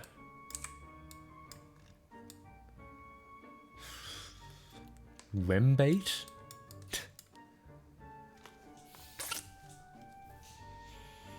Doesn't really look like Scandinavia. Yeah, I kind of agree. I'm gonna go with your tip. I only got 14 seconds, so I'm just gonna say maybe like Latvia. Let's just try and get somewhere in the middle. I'm just guessing.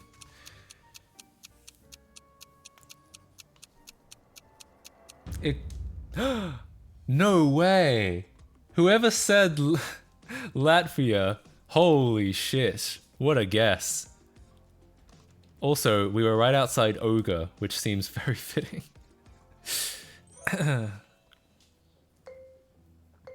Saw a cop car but didn't have time to identify it. Damn, I didn't find a cop car. I only found 2 words. Actually 3. Cyrillic. Alright, no. That's just a weird font. Oh, someone on a bike. Okay, this might be Indonesia. This looks... I could believe this is Indonesia. Danish flag, interesting. Yeah, a lot of bikes. I think this has got to be Indonesia. Southern Hemisphere? I can probably find that out. You can find the sun. Or Africa. I feel like with all the bikes, it looks more Asian, so I feel like it's gonna be somewhere around here, like Vietnam maybe. The sun is...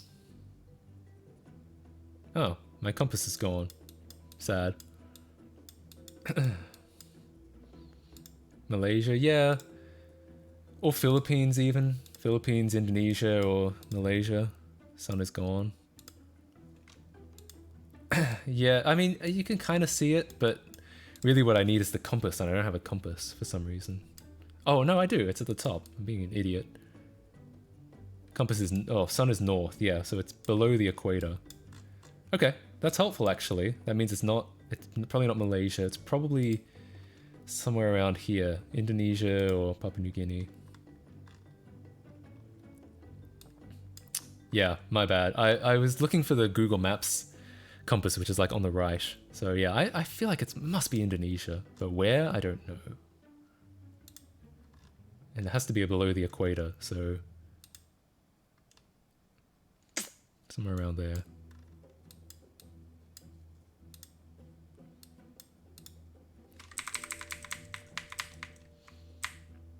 God, this is a tiny road.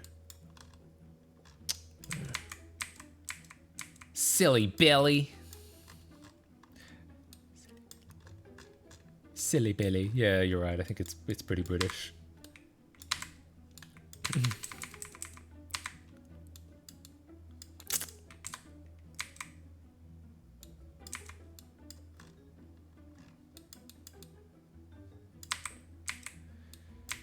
Silent. Any hint on where we are? Sukodono? Maybe that's a place name. Yeah, I don't know. We only got 13 seconds left, so I'm just gonna go for random spot in Indonesia. Pizza Hut looking building? Damn, I missed it. Shit. Well, wow, nice job, people that guessed there. Oh, it's Java. Damn. Well, could have been worse. Could have been worse. Thing is, there's like an infinite amount of Indonesian islands to choose from.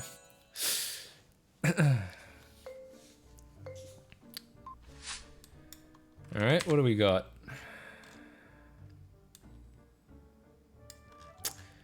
I don't immediately recognize that language, unless it's like Latvia again.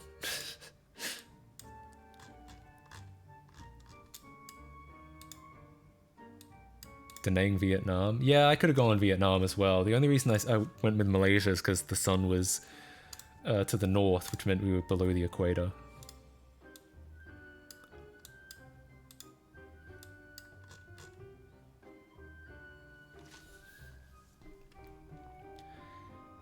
Yeah, this is a language I've never seen before. It's obviously European, but I'm not guessing yet. I'm just putting a... Finnish has a bunch of extra letters like that, but not enough evidence. Yeah, I feel like it's got to be somewhere around here again. Somewhere Balkan-ish. Also, these are wide roads, so we're not in a city. But, oh. Oh, wait. Oh, god damn it. Suddenly went to 144p.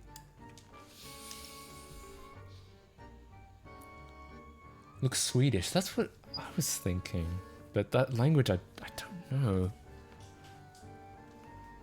Flew out of the lobby? Can you rejoin? Estonia? Oh, good guess. I guess we'll see if we can try to narrow it down.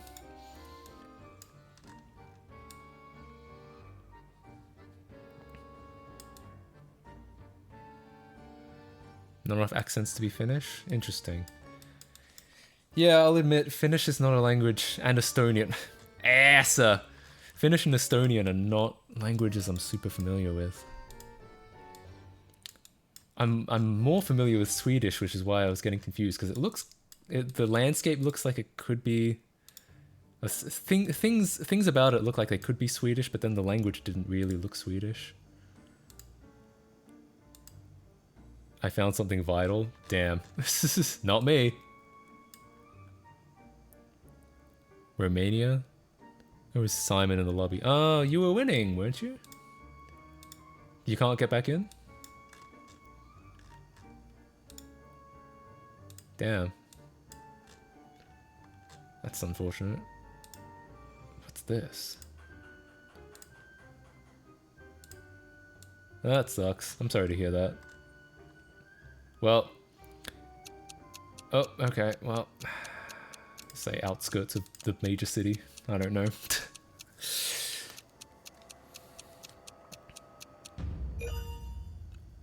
Fuck. Yeah, it was Finland, eh?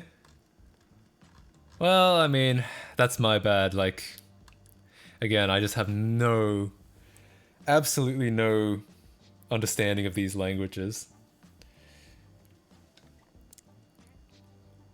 How am I so good at GeoGuessr? I don't think I'm that good. I've played, I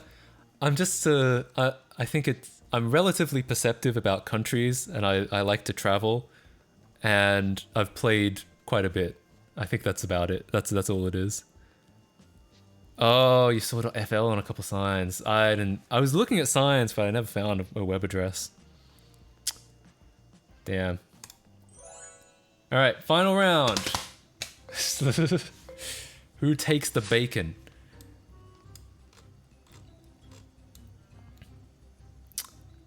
Philippines? Because it looks like kind of Indonesia again, but then it's all in like it's Spanish names and Spanish looking kind of text. And his middle name's fucking Manila, so, you know, what am I supposed to think? The Asa sign looked Finnish? Ah, interesting. I didn't get anything out of that other than that it was kind of funny. That it said Asa. Hang on. Are we above or below the equator? We seem to be right at the equator, actually. It's a little bit north, the sun, so... Huh, but that wouldn't be right, would it? Could be Ecuador? Do you think so? I don't know anything about Ecuador, I'm not gonna lie. Also, they're gonna vote some guy named Baldo as their mayor. Sorry, I'm just being mean, I'm just calling him... Wait, Baldo? Baldy? Holy shit, what's going on?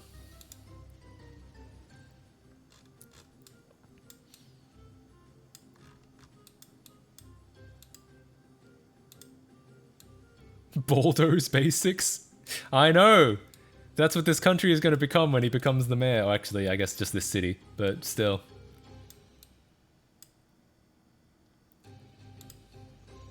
Bald POS located. Bald Pols. Manila to... Ah. Alright, well. GG.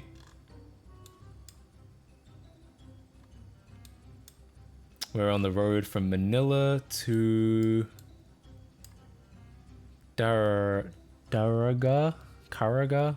Fucking can barely read that.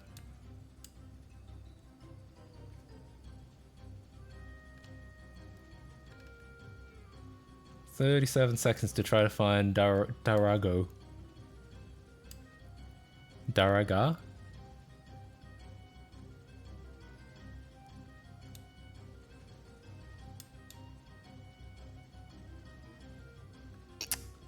No, I can't see it. Alright, well, let's chuck it into Manila somewhere, see what happens.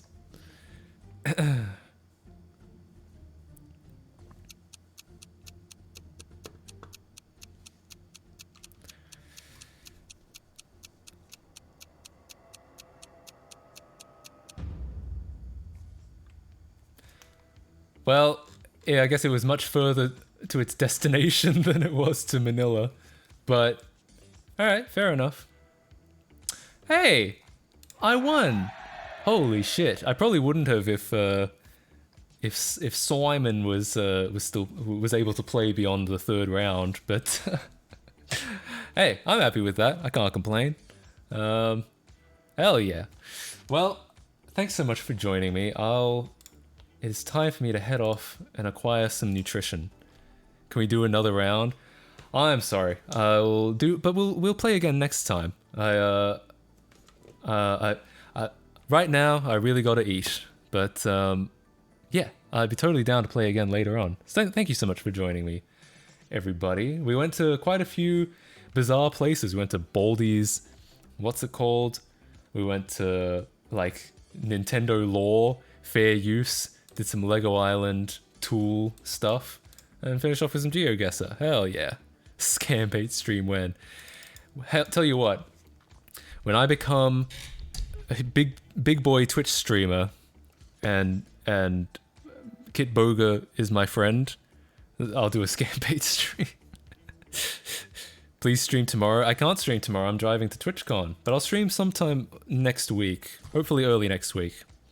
Anyways, already 0:30. Oof, oh yeah, sorry, it's late for Europeans. Alright, see you all next time, hopefully pretty soon. Yeah. Bye-bye.